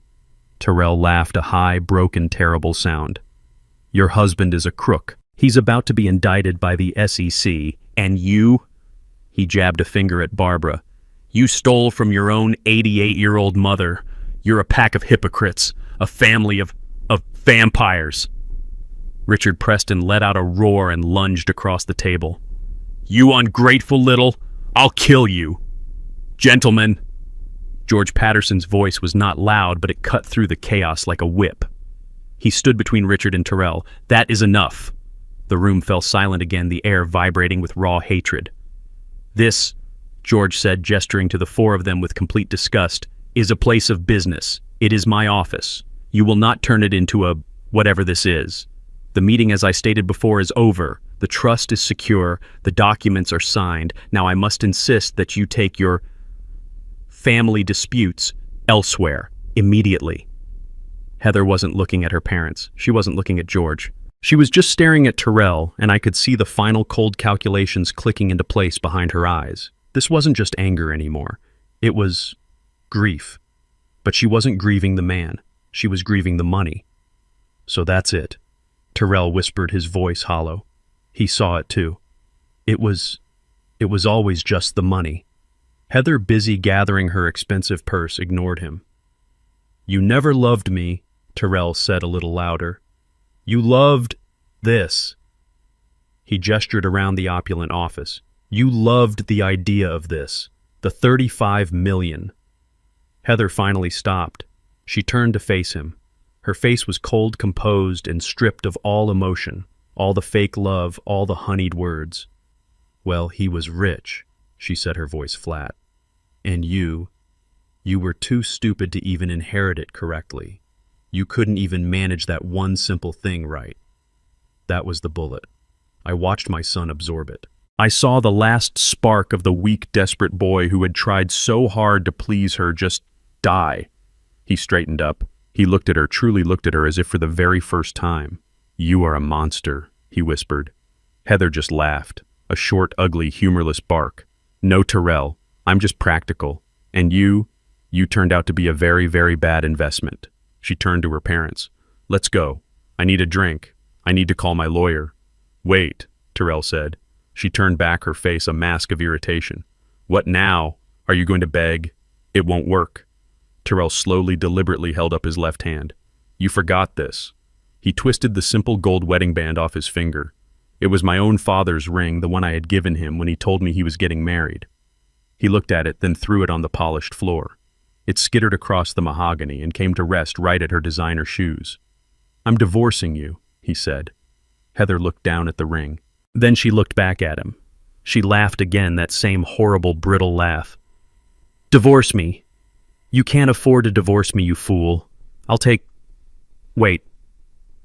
She stopped. The final, terrible realization hit her. There's nothing to take. Exactly, I said from my chair. Heather's face crumpled. The last shred of her composure shattered into pure, unadulterated fury. She ripped the massive, glittering diamond ring, the one he had bought her with a fraudulent loan, off her own finger. Fine, she screamed. You want it? Have it. She didn't throw it on the floor. She threw it directly at his face. Terrell ducked, and the ring, worth a fortune he never had, hit the glass conference room wall behind him with a sharp tink. I would rather go home and live with my criminal parents. She spat, her voice thick with venom. Than spend one more second breathing the same air as a broke, pathetic failure like you. She grabbed Barbara's arm. Let's go. I'm calling my lawyer. I want an annulment. Barbara, looking completely defeated and 10 years older, let her daughter pull her from the room. Richard Preston was the last to leave. He didn't look at his wife or daughter. He stopped at the door, turned, and looked right at me. His eyes were cold, dead, and full of a hatred that was almost tangible. You, he growled, his voice low, you enjoyed this. You planned this whole thing, this entire humiliation. No, Richard, I said, meeting his gaze. I didn't plan. I just lived my life quietly. You planned. You conspired. You were the ones who were arrogant. I just had a better emergency exit. He stared at me for a long, terrible moment, the promise of future battles hanging in the air between us. Then he turned and followed his family out of the office, pulling the heavy door shut behind him. The sound of the latch clicking into place echoed in the sudden, profound silence. The heavy glass door clicked shut, and the room was plunged into a sudden, thick silence. The echoes of Heather's screaming and Richard's threats seemed to be sucked out of the room, leaving a vacuum. They were all gone. The Prestons with their fake wealth and real cruelty. Heather with her venom and her ambition. They had vanished like a bad dream. The only one left was Terrell. He hadn't left. He couldn't. He was a heap on the floor by the conference room door, a 38-year-old man in a rumpled suit sobbing into his hands. He was a man who had just lost his wife, his in-laws, his house, and a $35 million fortune, all in the span of 15 minutes. He was completely, utterly, and finally alone. Diane let out a long, shaky breath and sat down heavily in her chair. Monique, my niece, moved quietly to stand behind her, placing a comforting hand on her shoulder. George Patterson. My lawyer showed no emotion at all. He walked calmly back to the head of the table. He picked up the signed 10-page care and property transfer agreement, the confession, and tapped it neatly against the table. He placed it carefully into a new unmarked folder. Terrell didn't move. He just knelt on the expensive rug, his shoulders shaking with these awful, gasping, choked sobs. They were the sounds of a child who finally understands far too late that he is in terrible, irreversible trouble. I wanted to feel something, pity, anger, anything, but I just felt empty. I felt a vast, aching sadness for the boy I had raised and the man he had failed to become. I let him cry for a long, heavy minute. He needed to feel the absolute bottom of the pit he had dug for himself. Finally, George cleared his throat. Mr. Coleman. Terrell flinched at the formal name. He slowly, painfully pushed himself up from the floor. His face was a wreck, red and swollen, his suit stained with his own tears. He looked at George, his eyes wild with terror. Please, Terrell whispered. His voice was hoarse. Just let me go. I'll leave. I'll go to a motel. I won't bother you again. I have nothing. It's over. George Patterson stared at him, his face impassive. You are mistaken, Mr. Coleman. You still have a great many things. Terrell looked confused. What? You have criminal liabilities, George stated. Terrell's head snapped up. What are you talking about? It's over. It's a family matter, an inheritance thing. You won. You took it all. This was never a meeting about an inheritance, Terrell, George said, his voice dropping, becoming the sharp, clinical voice of a prosecutor. This was a meeting to finalize the evidence against you. You seem to be under the impression that this ends here. It does not. It ends in a courtroom. Evidence for what? For what? George actually pulled a new yellow legal pad from his briefcase and clicked his pen. Let's list them, shall we? First, he said, conspiracy to commit felony elder fraud. You, your wife, and your in-laws conspired to deprive your parents of their legal property by making fraudulent claims of mental incompetence. He held up the stack of papers they had all signed. A charge to which you have all very helpfully just confessed to in writing, with witnesses. Terrell began to shake a visible tremor that started in his hands. No, we just thought... Second. George continued writing on the pad. Attempted wire and bank fraud, a federal offense. 3 months ago, you and Richard Preston personally petitioned the First National Trust Bank to gain control of the Coleman Trust's assets, making false claims about your father's mental state. The bank's security footage is excellent. The manager's testimony is even better. I was just worried about him, Terrell pleaded. Third, George went on, ignoring him. Forgery, attempting to access bank funds using what you believe to be your father's authority. And finally, my personal favorite, felony elder abuse. You intentionally and systematically inflicted profound emotional and mental distress on your parents, both citizens over the age of 65, for the explicit purpose of financial gain, in this state that carries a mandatory minimum prison sentence. The word hung in the air. Prison. Terrell's face went from pale to a sickly greenish white. He wasn't crying anymore. He looked like he was going to be sick. Jail, he whispered, his voice cracking. You're talking about jail. I'm talking about prison, Terrell. George said, his voice like ice. Men like Richard Preston, white-collar criminals, they get prison. But men like you who gamble away $750,000 and then try to defraud their elderly parents to cover it up, judges are not kind to men like you. Terrell's legs buckled and he collapsed back into the nearest chair. He didn't look at George. He didn't look at Diane. He turned his wide, terrified, pleading eyes to me. Dad, he choked out. Dad, please. You wouldn't. He stumbled out of the chair and fell to his knees in front of me. He grabbed the legs of my new suit. Dad, please, you wouldn't send your son to prison. You wouldn't do that. It was Heather. It was her parents. They put those ideas in my head. They told me it was normal. I was desperate. I love you, Dad. I've always loved you. Please don't do this. I looked down at the 38-year-old man sobbing at my feet. You love me, I repeated. The words felt like gravel in my mouth. You tried to have me declared insane and locked away in a nursing home, Terrell. Is that what love looks like to you? You stood in my kitchen in my house and you told me I should just accept being moved to the basement. I didn't, he sobbed. I was scared. You were greedy, I said. And now you are pathetic. You ask me if I would send my son to prison. Let me ask you, would a son try to send his father to a mental asylum? You already have my answer. You gave it to me yourself last night. I looked at George. George, is there a way for him to avoid this? Terrell looked up, his face slick with tears, a new desperate hope flooding his eyes. Yes, George said. As I told Mr. Coleman before this meeting, he is, conditionally, merciful. He is willing to instruct my office not to forward this entire beautiful airtight file to the district attorney's office. Anything, Terrell cried, still on his knees. I'll do anything, Dad. I swear, anything. On one, George said, very specific set of conditions. They are absolute. They are non-negotiable. Do you understand? Terrell nodded frantically. Yes, just tell me. First, George said, you will sign the full and detailed confession of your actions which my team has already prepared based on the document you signed earlier. Second, you will sign the divorce papers we are drafting right now, citing irreconcilable differences and waiving all claims to any community property present or future.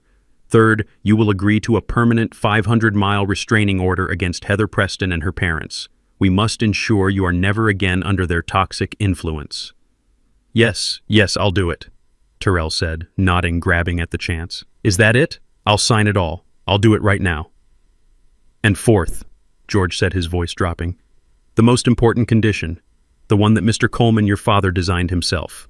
The heavy glass door clicked shut, plunging the room into a sudden, thick silence. The echoes of Heather's screaming and Richard's threats seemed to be sucked out of the room, leaving a vacuum. They were all gone.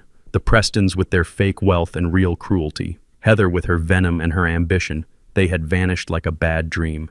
The only one left was Terrell. He hadn't left. He couldn't. He was a heap on the floor by the conference room door, a 38-year-old man in a rumpled suit sobbing into his hands. He was a man who had just lost his wife, his in-laws, his house, and a $35 million fortune, all in the span of 15 minutes. He was completely, utterly, and finally alone. Diane let out a long, shaky breath and sat down heavily in her chair. Monique, my niece, moved quietly to stand behind her, placing a comforting hand on her shoulder. George Patterson. My lawyer showed no emotion at all. He walked calmly back to the head of the table.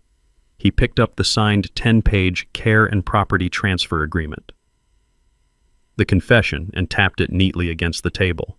He placed it carefully into a new, unmarked folder. Terrell didn't move. He just knelt on the expensive rug, his shoulders shaking with these awful, gasping, choked sobs. They were the sounds of a child who finally understands far too late that he is in terrible, irreversible trouble. I wanted to feel something. Pity, anger, anything. But I just felt empty. I felt a vast, aching sadness for the boy I had raised and the man he had failed to become. I let him cry for a long, heavy minute. He needed to feel the absolute bottom of the pit he had dug for himself. Finally, George cleared his throat. "Mr. Coleman." Tyrell flinched at the formal name. He slowly, painfully pushed himself up from the floor. His face was a wreck, red and swollen, his suit stained with his own tears. He looked at George, his eyes wild with terror. "Please," Tyrell whispered. His voice was hoarse. Just let me go. I'll leave. I'll go to a motel. I won't bother you again. I have nothing. It's over." George Patterson stared at him, his face impassive. "You are mistaken, Mr. Coleman. You still have a great many things." Tyrell looked confused. "What?" "You have criminal liabilities," George stated. Tyrell's head snapped up.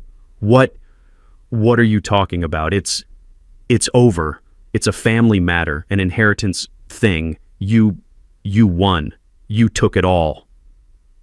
"This was never a meeting about an inheritance, Tyrell," George said, his voice dropping, becoming the sharp, clinical voice of a prosecutor.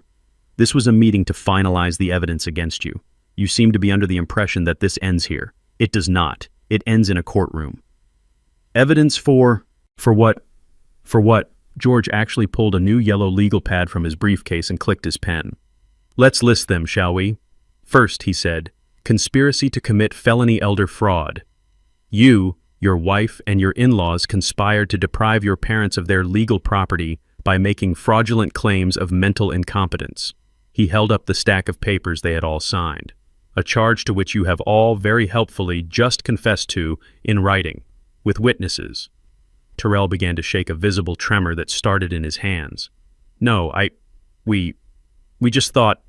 "Second," George continued writing on the pad, "attempted wire and bank fraud, a federal offense.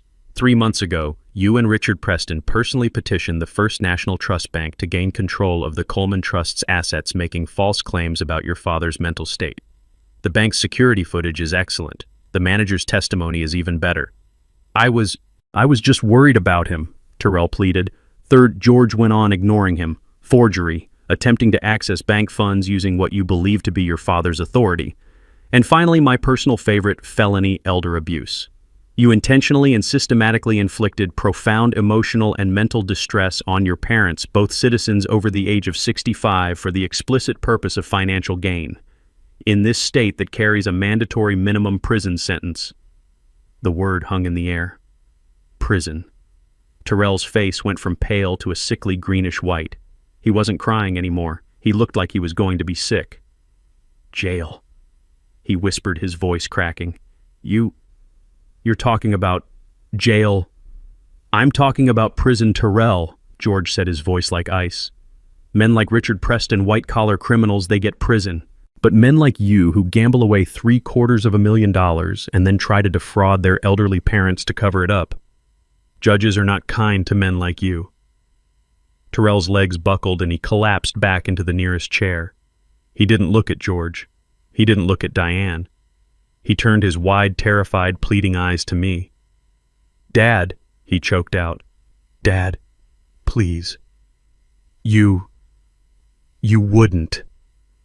He stumbled out of the chair and fell to his knees in front of me. He grabbed the legs of my new suit. "Dad, please. You wouldn't send your son to prison. You wouldn't do that. It was Heather. It was her parents. They put those ideas in my head. They told me it was normal. I was desperate. I love you, Dad. I've always loved you. Please don't do this."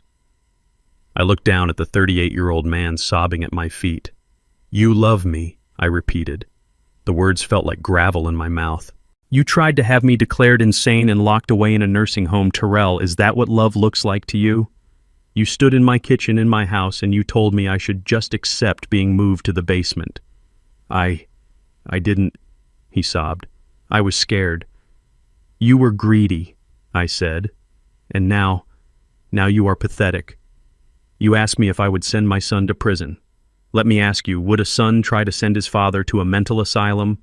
You already have my answer. You gave it to me yourself last night. I looked at George. George, is there a way for him to avoid this? Tyrell looked up, his face slick with tears, a new, desperate hope flooding his eyes. Yes, George said. As I told Mr. Coleman before this meeting, he is conditionally merciful. He is willing to instruct my office not to forward this entire beautiful airtight file to the district attorney's office. Anything, Tyrell cried, still on his knees. I'll do anything, Dad, I swear, anything. On one, George said, very specific set of conditions. They are absolute, they are non-negotiable. Do you understand? Tyrell nodded frantically. Yes, just tell me. First, George said, you will sign the full and detailed confession of your actions, which my team has already prepared based on the document you signed earlier. Second, you will sign the divorce papers we are drafting right now, citing irreconcilable differences and waiving all claims to any community property present or future. Third, you will agree to a permanent 500-mile restraining order against Heather Preston and her parents. We must ensure you are never again under their toxic influence. Yes, I'll do it, Tyrell said, nodding, grabbing at the chance. Is that it? I'll sign it all. I'll do it right now. And fourth, George said, his voice dropping, the most important condition, the one that Mr. Coleman, your father, designed himself. Tyrell was still on his knees, looking up at George, waiting for the final blow. He was a cornered animal ready for anything. But before George could speak, Diane held up her hand. Wait, George, just wait. She had been silent, a ghost in the room, absorbing every awful revelation. Now she stood up from her chair. She walked past me, past Monique, and stood over her son. I expected to see her usual softness. I expected tears. But her face was hard. It was the face of a mother who had been betrayed to her very core. Before we talk about conditions, she said, her voice shaking but clear, I need to know one thing. Tyrell looked up at her, his face a mess. Mom, anything. Why? She asked. It was the simplest question in the world and the most complicated. Just why we loved you, Tyrell. We gave you everything. We worked so hard. Your father, he built this legacy, this secret to protect you. And you tried to destroy him. You looked at us, your own parents, and you saw what a burden, an obstacle. What did we do? What did I do to make you hate us so much? This question was more devastating than any legal threat. This was his mother asking him how he had become a monster. Tyrell couldn't answer. He just broke. He buried his face in his hands, and his sobs echoed in the silent, expensive room. I don't hate you, he choked out, his voice muffled. I don't. I just... You just what? Diane demanded. What was more important than us? He looked up, and the truth, the ugly, pathetic truth, finally came pouring out of him. I was ashamed, he yelled, the words ripping from his throat. I was always ashamed. I frowned. Ashamed of what? We gave you a good home. We gave you an education. You don't get it, he cried, looking at me. You never got it. I grew up in that simple house, that humble house. I went to the state university while all my friends went to Yale and Harvard. You were an architect, Dad, but you drove a 10-year-old Honda and fixed your own roof. Mom, you were a homemaker, but you cut coupons and shopped at discount stores. You called it frugal. You called it valuing labor. He laughed that broken, terrible laugh again. You know what they called it, my friends? They called it poor. They called it cheap. So you were ashamed of us, I said. It wasn't a question. And then he continued, ignoring me. I met Heather and her family, Richard, Barbara. They had things. They didn't just have money, they had class. They talked about summers in the Hamptons, skiing in Gstaad clubs that I didn't even know existed. They were better. They are criminals, Monique said, speaking for the first time. I didn't know that then, Tyrell screamed at her. I just knew they were everything I wasn't. I wanted to be one of them. I wanted Heather. And to get her, I had to lie. I told her you were old money. I told her you were eccentric, and that you were modest by choice, but that you were secretly loaded. He looked at me, a bitter irony in his eyes. Turns out, I wasn't even lying, was I? You were loaded. You just never told me. The lie just got bigger. He went on, his voice dropping to a whisper. I had to buy her the ring. I took out a loan. I had to take her on vacations we couldn't afford. I took out another loan. Then I had to keep up. The condo, the car, the dinners, and the betting. I thought I could make one big score. Just one. Pay it all off. Live the life I was pretending to have. But you didn't win, I said. I never won, he whispered. I just lost, and lost, and lost. So you came for us, Diane said, her voice flat. When your lies ran out, you came for us. Terrell nodded, his shoulders slumping in total defeat. Heather's parents were coming to town. They wanted to see the estate. They wanted to meet the eccentric parents. I was trapped. I knew the moment they saw the house, the moment they met you. The jig was up. They would see you just as you were. Simple. And you couldn't have that, I said. No, I couldn't. So the plan to declare me incompetent, it was Richard's idea, he said, grabbing at the excuse. He said it was a standard high net worth move, that it was estate planning to protect the assets from erratic decisions.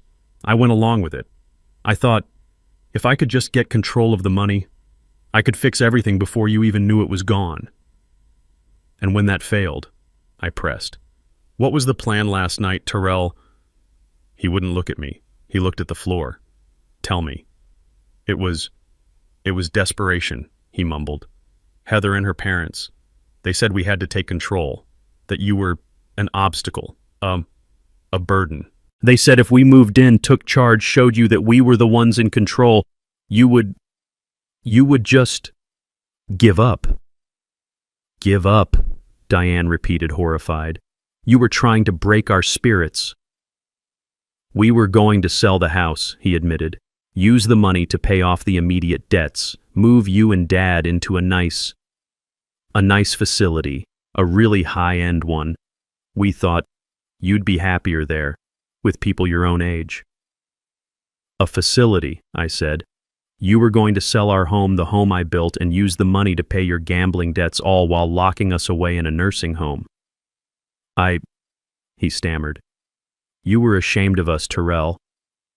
I said, the final cold truth settling over us. You were ashamed of our simple life. So you decided to steal it, sell it for parts, and throw us away, all to impress a family of thieves and frauds. He had no answer. He just knelt there, the full, ugly, pathetic truth of his life exposed. He was a weak man, a gambler, and a liar who had tried to destroy his own parents out of shame. Terrell's confession hung in the air, thick and toxic. He was still kneeling on the floor, a broken 38-year-old man who had just admitted to throwing his entire life away because he was ashamed of us. He was ashamed of our love. Diane, who had been standing over him rigid with a mother's pain, slowly raised her right hand. I saw it coming, but I did nothing to stop it. The sound of her palm connecting with his cheek echoed in the high-ceilinged room. It was not a gentle tap. It was a hard, sharp slap that snapped Terrell's head to the side. That, she said, her voice trembling with a fury I had never heard from her in 45 years. That is for making me cry. That is for the terror you put us through. That is for standing in my kitchen and planning to throw your father and me into the basement. Terrell didn't even flinch. He just stayed there, his head bowed, the red mark blooming on his cheek. I thought that was it. I thought that was her final judgment. But then she did something that shattered my own resolve. She let out a great, shuddering sob, and she knelt on the floor in front of him. She pulled his head to her chest and wrapped her arms around him, holding him as he sobbed. And this, she cried, her tears falling into his hair. This is because you are still my son. You are my son. And you are a fool. A terrible, terrible fool. But you are still my son. Terrell's composure, the last of his pathetic defenses, completely shattered. He howled. It was a sound of pure, bottomless grief. He clung to his mother, his face buried in her shoulder, and they knelt there together, two halves of a broken heart, crying for the family that he had just destroyed. Monique turned her back, walking to the window to give them a moment of privacy. George looked at me, his face impassive, but his eyes said, "What now, Louis?" I let them cry for a full minute. I let the poison out, but this was not the end. This was the beginning of the consequences. I walked over to them. "Diane?" I said, my voice firm but not unkind. "That's enough."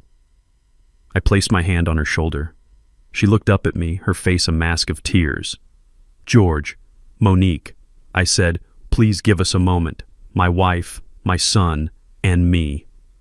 George nodded. He and Monique quickly and quietly left the conference room, closing the heavy door behind them, leaving the three of us alone. I looked at Terrell, who was still kneeling, and at Diane, who was sitting on the floor beside him. "Get up, Terrell," I commanded. He sniffled, wiping his nose on the sleeve of his expensive rumpled suit. He looked like a disobedient child. "Dad, Get up." He slowly, painfully pushed himself to his feet. He stood before me, his head bowed, his shoulders slumped. "You have two paths," I said, my voice cold and hard. "I need you to listen very carefully. George and I have prepared a file. It contains the bank records, the testimony from the bank manager, the audio recordings of your Plan B conversation, and the signed confession that you and your criminal in-laws just gave us. It is enough to send you, Heather, and both her parents to prison for a very long time. That is path A. You and I and your mother never speak again." Terrell's eyes widened in raw terror. "Dad, no, you said there were conditions." "I did," I said.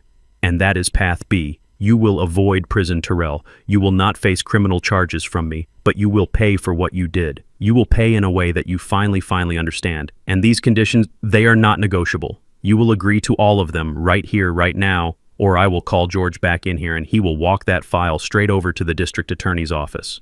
Am I clear?" Yes, Dad, clear," he said, nodding frantically, his eyes desperate. "Anything, I'll do anything." "Good." I began to pace. "First, you will go into treatment, not just therapy. You are a gambler. You have an addiction. You will check into a 30-day inpatient program and you will follow it with outpatient meetings for as long as the doctor deems necessary. Am I clear?" "Yes, Dad." "Second, you will find a job. I don't care what it is. You can sweep floors, you can flip burgers, you can drive a truck. You will earn a paycheck with your hands.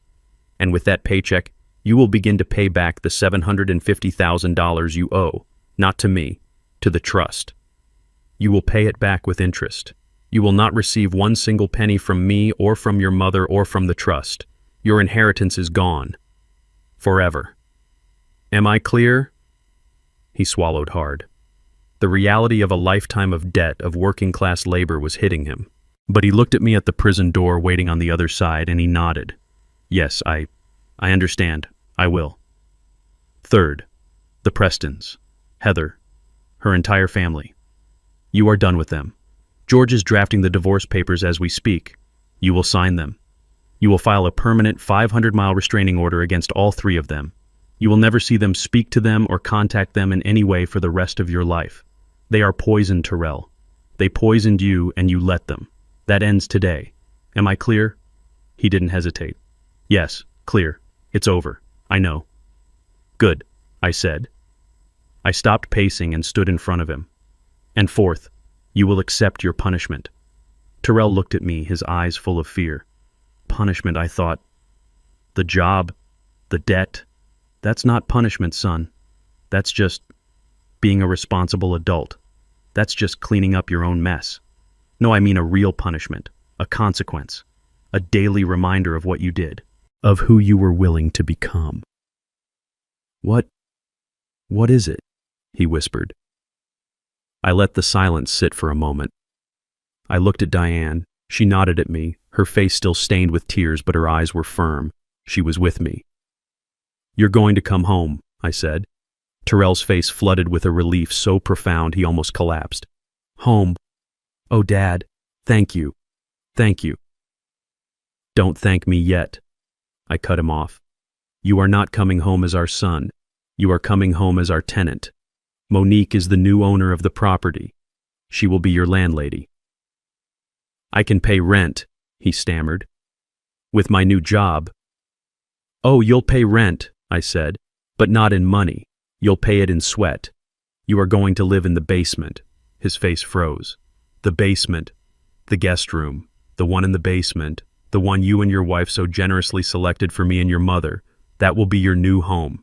It's comfortable. It's convenient. It's close to the laundry room. And as you so rightly pointed out, one person doesn't really need all that much space. You will live there. And in exchange for rent, you will be the property's live-in handyman. You will fix the roof, Terrell. You'll unclog the drains. You will paint the fences. You will cut the grass. You will learn with your own hands what it takes to maintain the very house you were so ready to steal and sell. You will do that every day until you have paid your debt not just to the trust, but to this family. Do you accept these conditions?" He stared at me, the full weight of his humiliation, his fall from grace crashing down on him. He had gone from a $35 million heir to a broke, divorced gambler sentenced to live in his parents' basement as a handyman. It was as I had intended, a fate worse than prison. It was justice. He looked at his mother. He looked at me. And he gave a single, slow, defeated nod. "Yes, Dad," he whispered. "I accept." 1 month later, the house at 124 Willow Creek was no longer the same. It was lighter.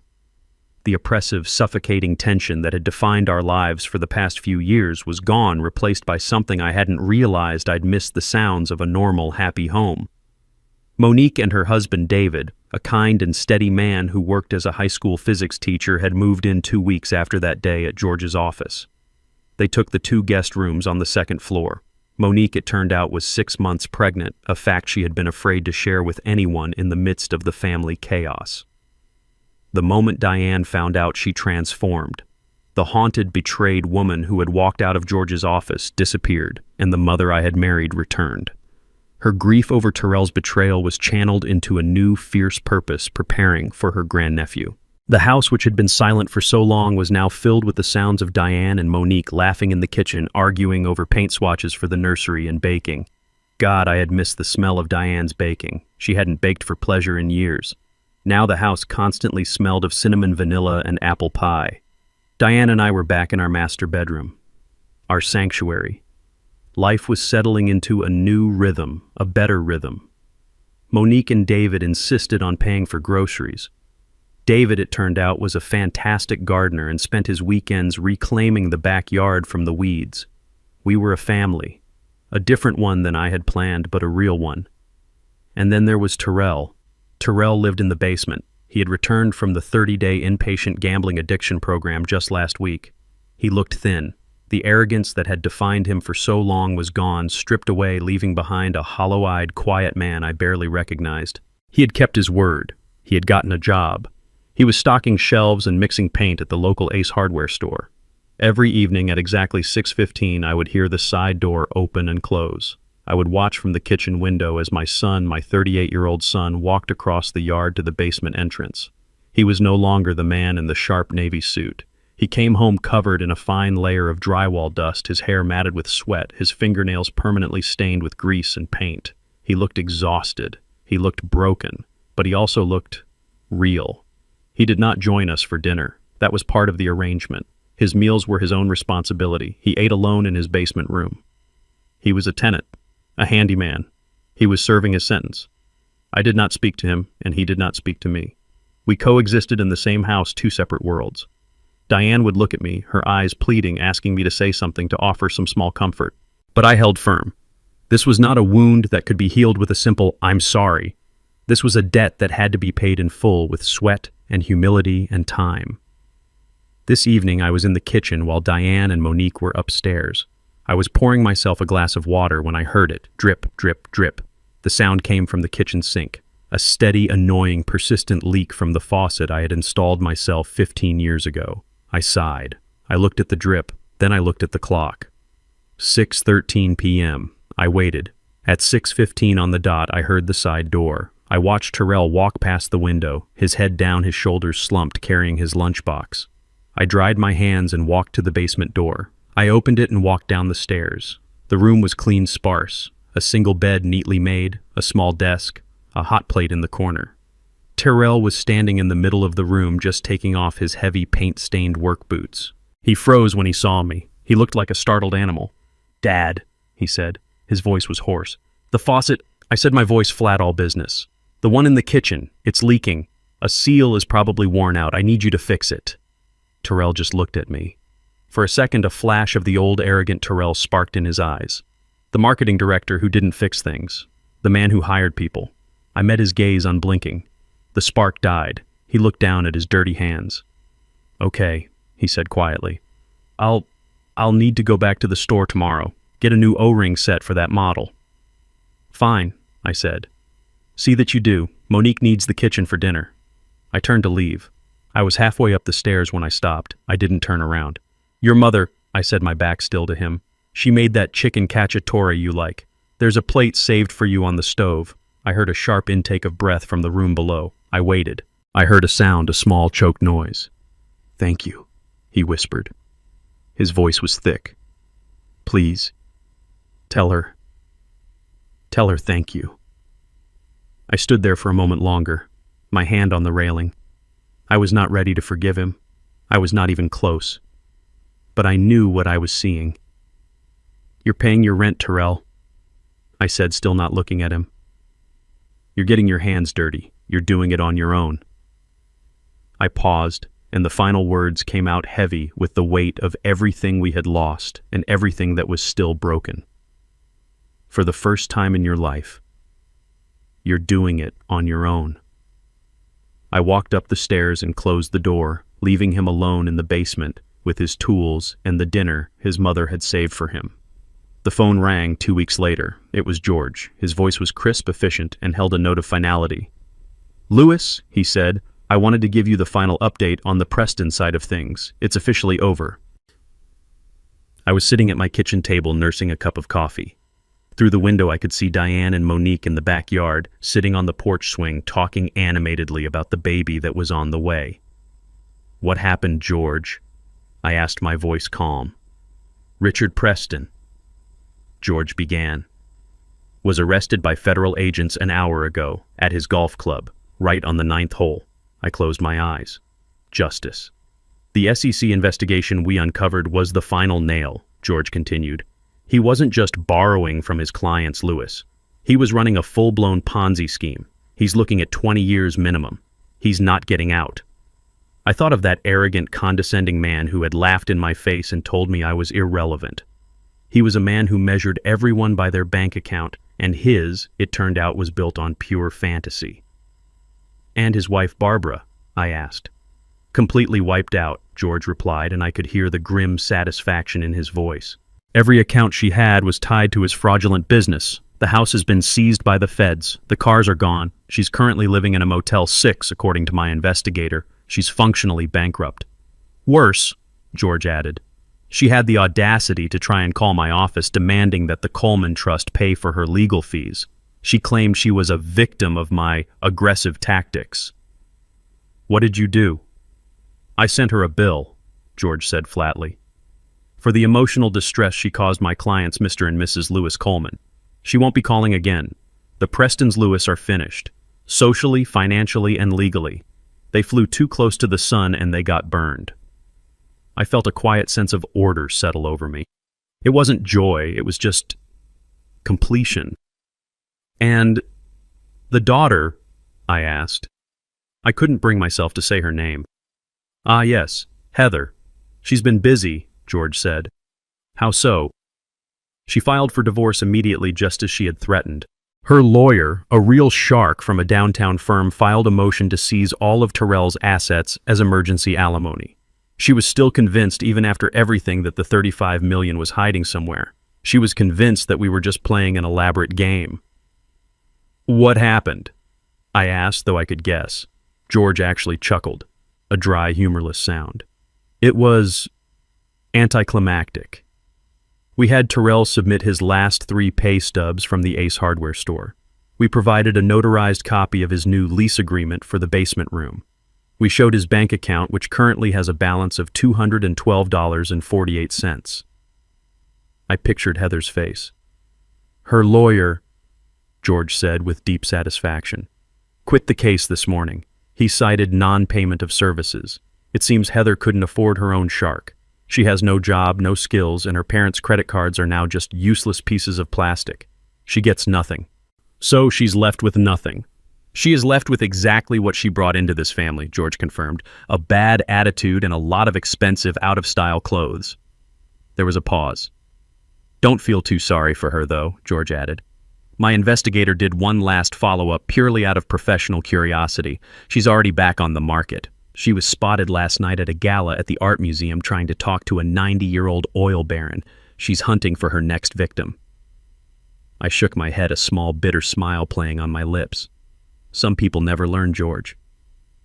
No, Louis, he replied. They don't, but we do. And Terrell is learning. That, I think, is what matters. His words hung in the air. So, George asked, his voice softening, all business concluded. That's the end of it. The Prestons are gone. Heather is gone. Terrell is paying his dues. The last question is, are you happy, Louis? After all this, was it worth it? I didn't answer right away. My gaze drifted back out the window. Diane and Monique were still on the porch swing laughing. In the yard, I could see David, Monique's husband, standing next to our old, stubborn riding lawnmower, and next to him was Terrell. He was covered in grease. His hands were black. He had the mower's engine cover open, and he and David were looking inside. David was pointing at something. Terrell listened. He nodded. He wasn't the slick marketing director. He wasn't the arrogant, defeated son. He was just a man learning how to fix something. He was learning how to do the work I had always done. I watched as Terrell finally pulled the starter cord. The engine sputtered, choked, and then roared to life. He got on the seat, put it in gear, and slowly, carefully cut the first straight line across the grass. I turned back to the phone. Happy is a complicated word, George, I said. I'm not happy that my son is a broken man. I'm not happy that I had to destroy his life in order to save it. But, George prompted gently, I said, my voice thick. I look out my window and I see my wife smiling for the first time in years. I see my niece, who is more of a daughter to me than my son ever was, safe and secure in my home. I hear laughter here again. I watch Terrell make another pass on the mower, his face set in concentration. And I see a man out there on the lawn. I finished. A man who might one day be worth something. I'm not happy, George, but I'm at peace. And for the first time in a very long time, I'm getting there. I'm getting closer. Thanks to you. That's all I needed to hear, Louis. Take care of that family. I will, I said. The real one. I hung up the phone. 6 months had passed since the day in George's office. 6 months since the old toxic order of my family had shattered. Winter had come and gone, and now a cool spring evening was settling over the house. Sunday dinner at 124 Willow Creek had once been a performance. A tense, quiet affair where Diane and I tried to pretend and Terrell and Heather pretended right back, all of us choking on unspoken resentments and lies. But this was different. The table was set for 5. The air in the dining room wasn't heavy. It was light. It smelled like Diane's roasted chicken and the lemon pound cake Monique had baked. David, Monique's husband, was telling a funny story about a student in his physics class who tried to argue that gravity was optional. Diane was laughing, a real deep laugh that I hadn't heard in years. She and Monique were sitting close together. Monique was 8 months pregnant now, glowing and full of life, and Diane fussed over her constantly, her grief over Terrell's betrayal channeled into this new, fierce purpose. I'm telling you, Diane Gray is too sophisticated, Monique said, pointing with her fork. Nonsense, Diane countered, her eyes sparkling. Gray is calming. We can add accents. Yellow ducks. It will be beautiful. We don't want the baby to be overstimulated, do we? They looked happy. My wife, who had been a ghost in her own home, was alive again. She had a purpose. She was going to be a grandmother in all but blood. And at the far end of the table, sitting in the chair that Richard Preston had once tried to claim, was Terrell. He was quiet. He ate his food, his eyes on his plate. He had been living in the basement for 6 months, working at the hardware store for 5. He looked different. The arrogance that had defined him for so long was gone, stripped away, leaving behind a hollow-eyed, quiet man. His hands His hands told the story. They were no longer the soft hands of a marketing director. They were rough. The knuckles were calloused, the fingernails clean but permanently stained around the edges. They were the hands of a man who worked. He didn't join us for dinner every night. But Sunday was becoming a tradition. It was Monique who had insisted. He's part of the household, Uncle Louis. He does the work. He should eat with the family. He listened. He didn't interrupt. He didn't boast. He didn't pretend. He was just there. "Terrell," David said, pulling him into the conversation. "That fix you did on the attic insulation, brilliant. Our room is 10 degrees warmer." Terrell looked up, surprised to be addressed. "Oh, it was just some fiberglass batting. The old stuff was compressed. I saw a draft by the north-facing eave." "Well, whatever it was," Monique smiled at him. "It worked. Thank you." Terrell just nodded, a slight flush rising on his neck. "You're welcome." He went back to his chicken. He wasn't the center of attention. He wasn't the heir apparent. He was just the man who lived in the basement, the man who fixed things. And for the first time, it seemed like that was enough. After dinner, Diane and Monique started clearing the plates, arguing over who got the last piece of cake. David went upstairs to read. I did what I always do.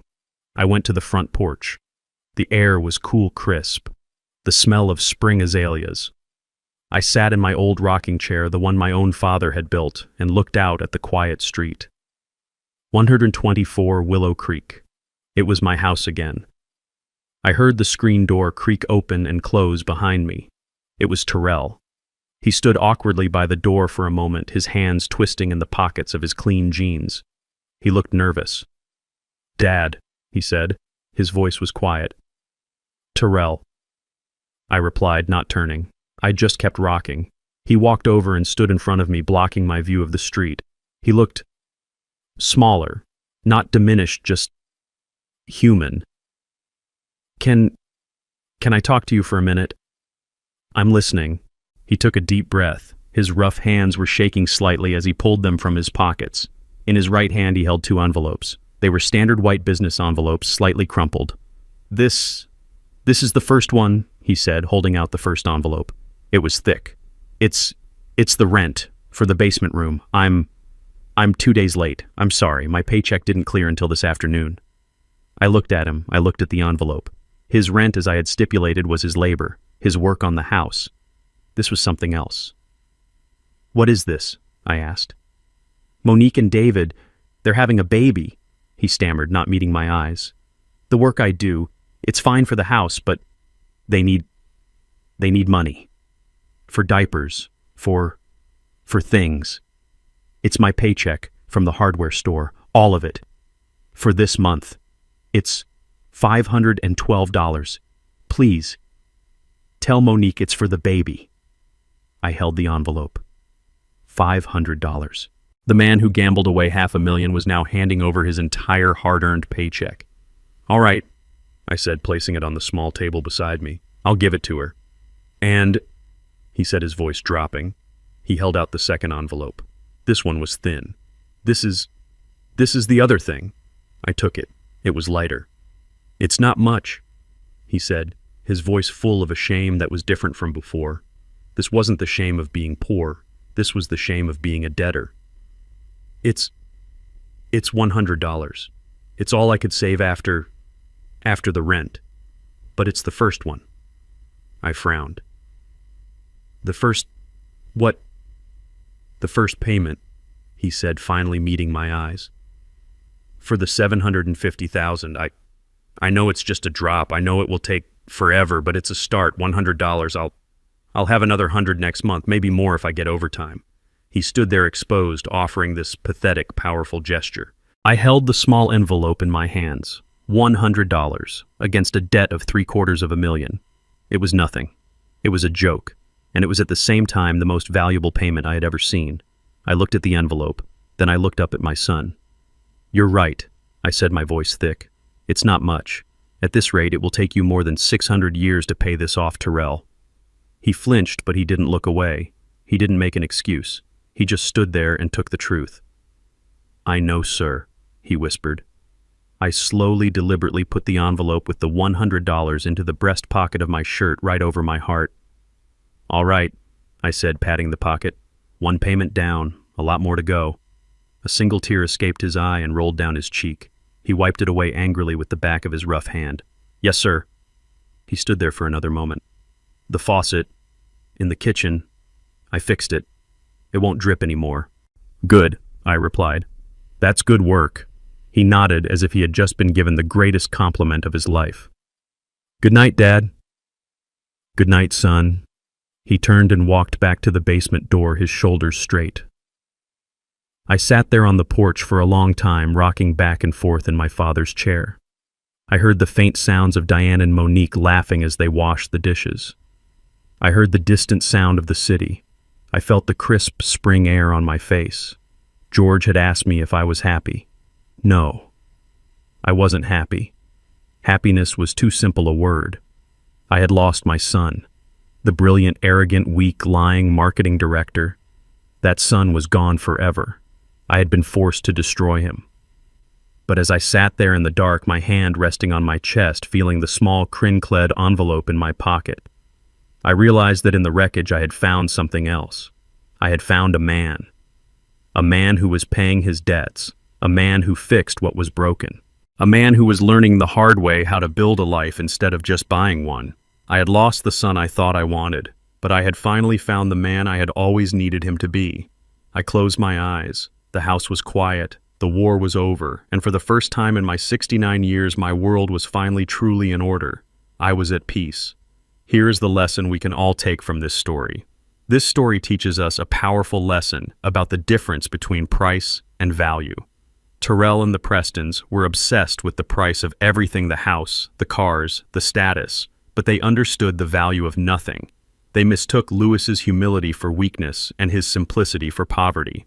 But true wealth isn't about what you can show off. It's about the character you build in private, the integrity you maintain under pressure, and the peace you find in an honest life. Respect, loyalty, and dignity are the only assets that can never be faked, forfeited, or gambled away. What did you think of Terrell's path to redemption? And who do you think was the real villain in this story? Let me know your thoughts in the comments below. And if you like this story and want to hear more, please remember to like and subscribe.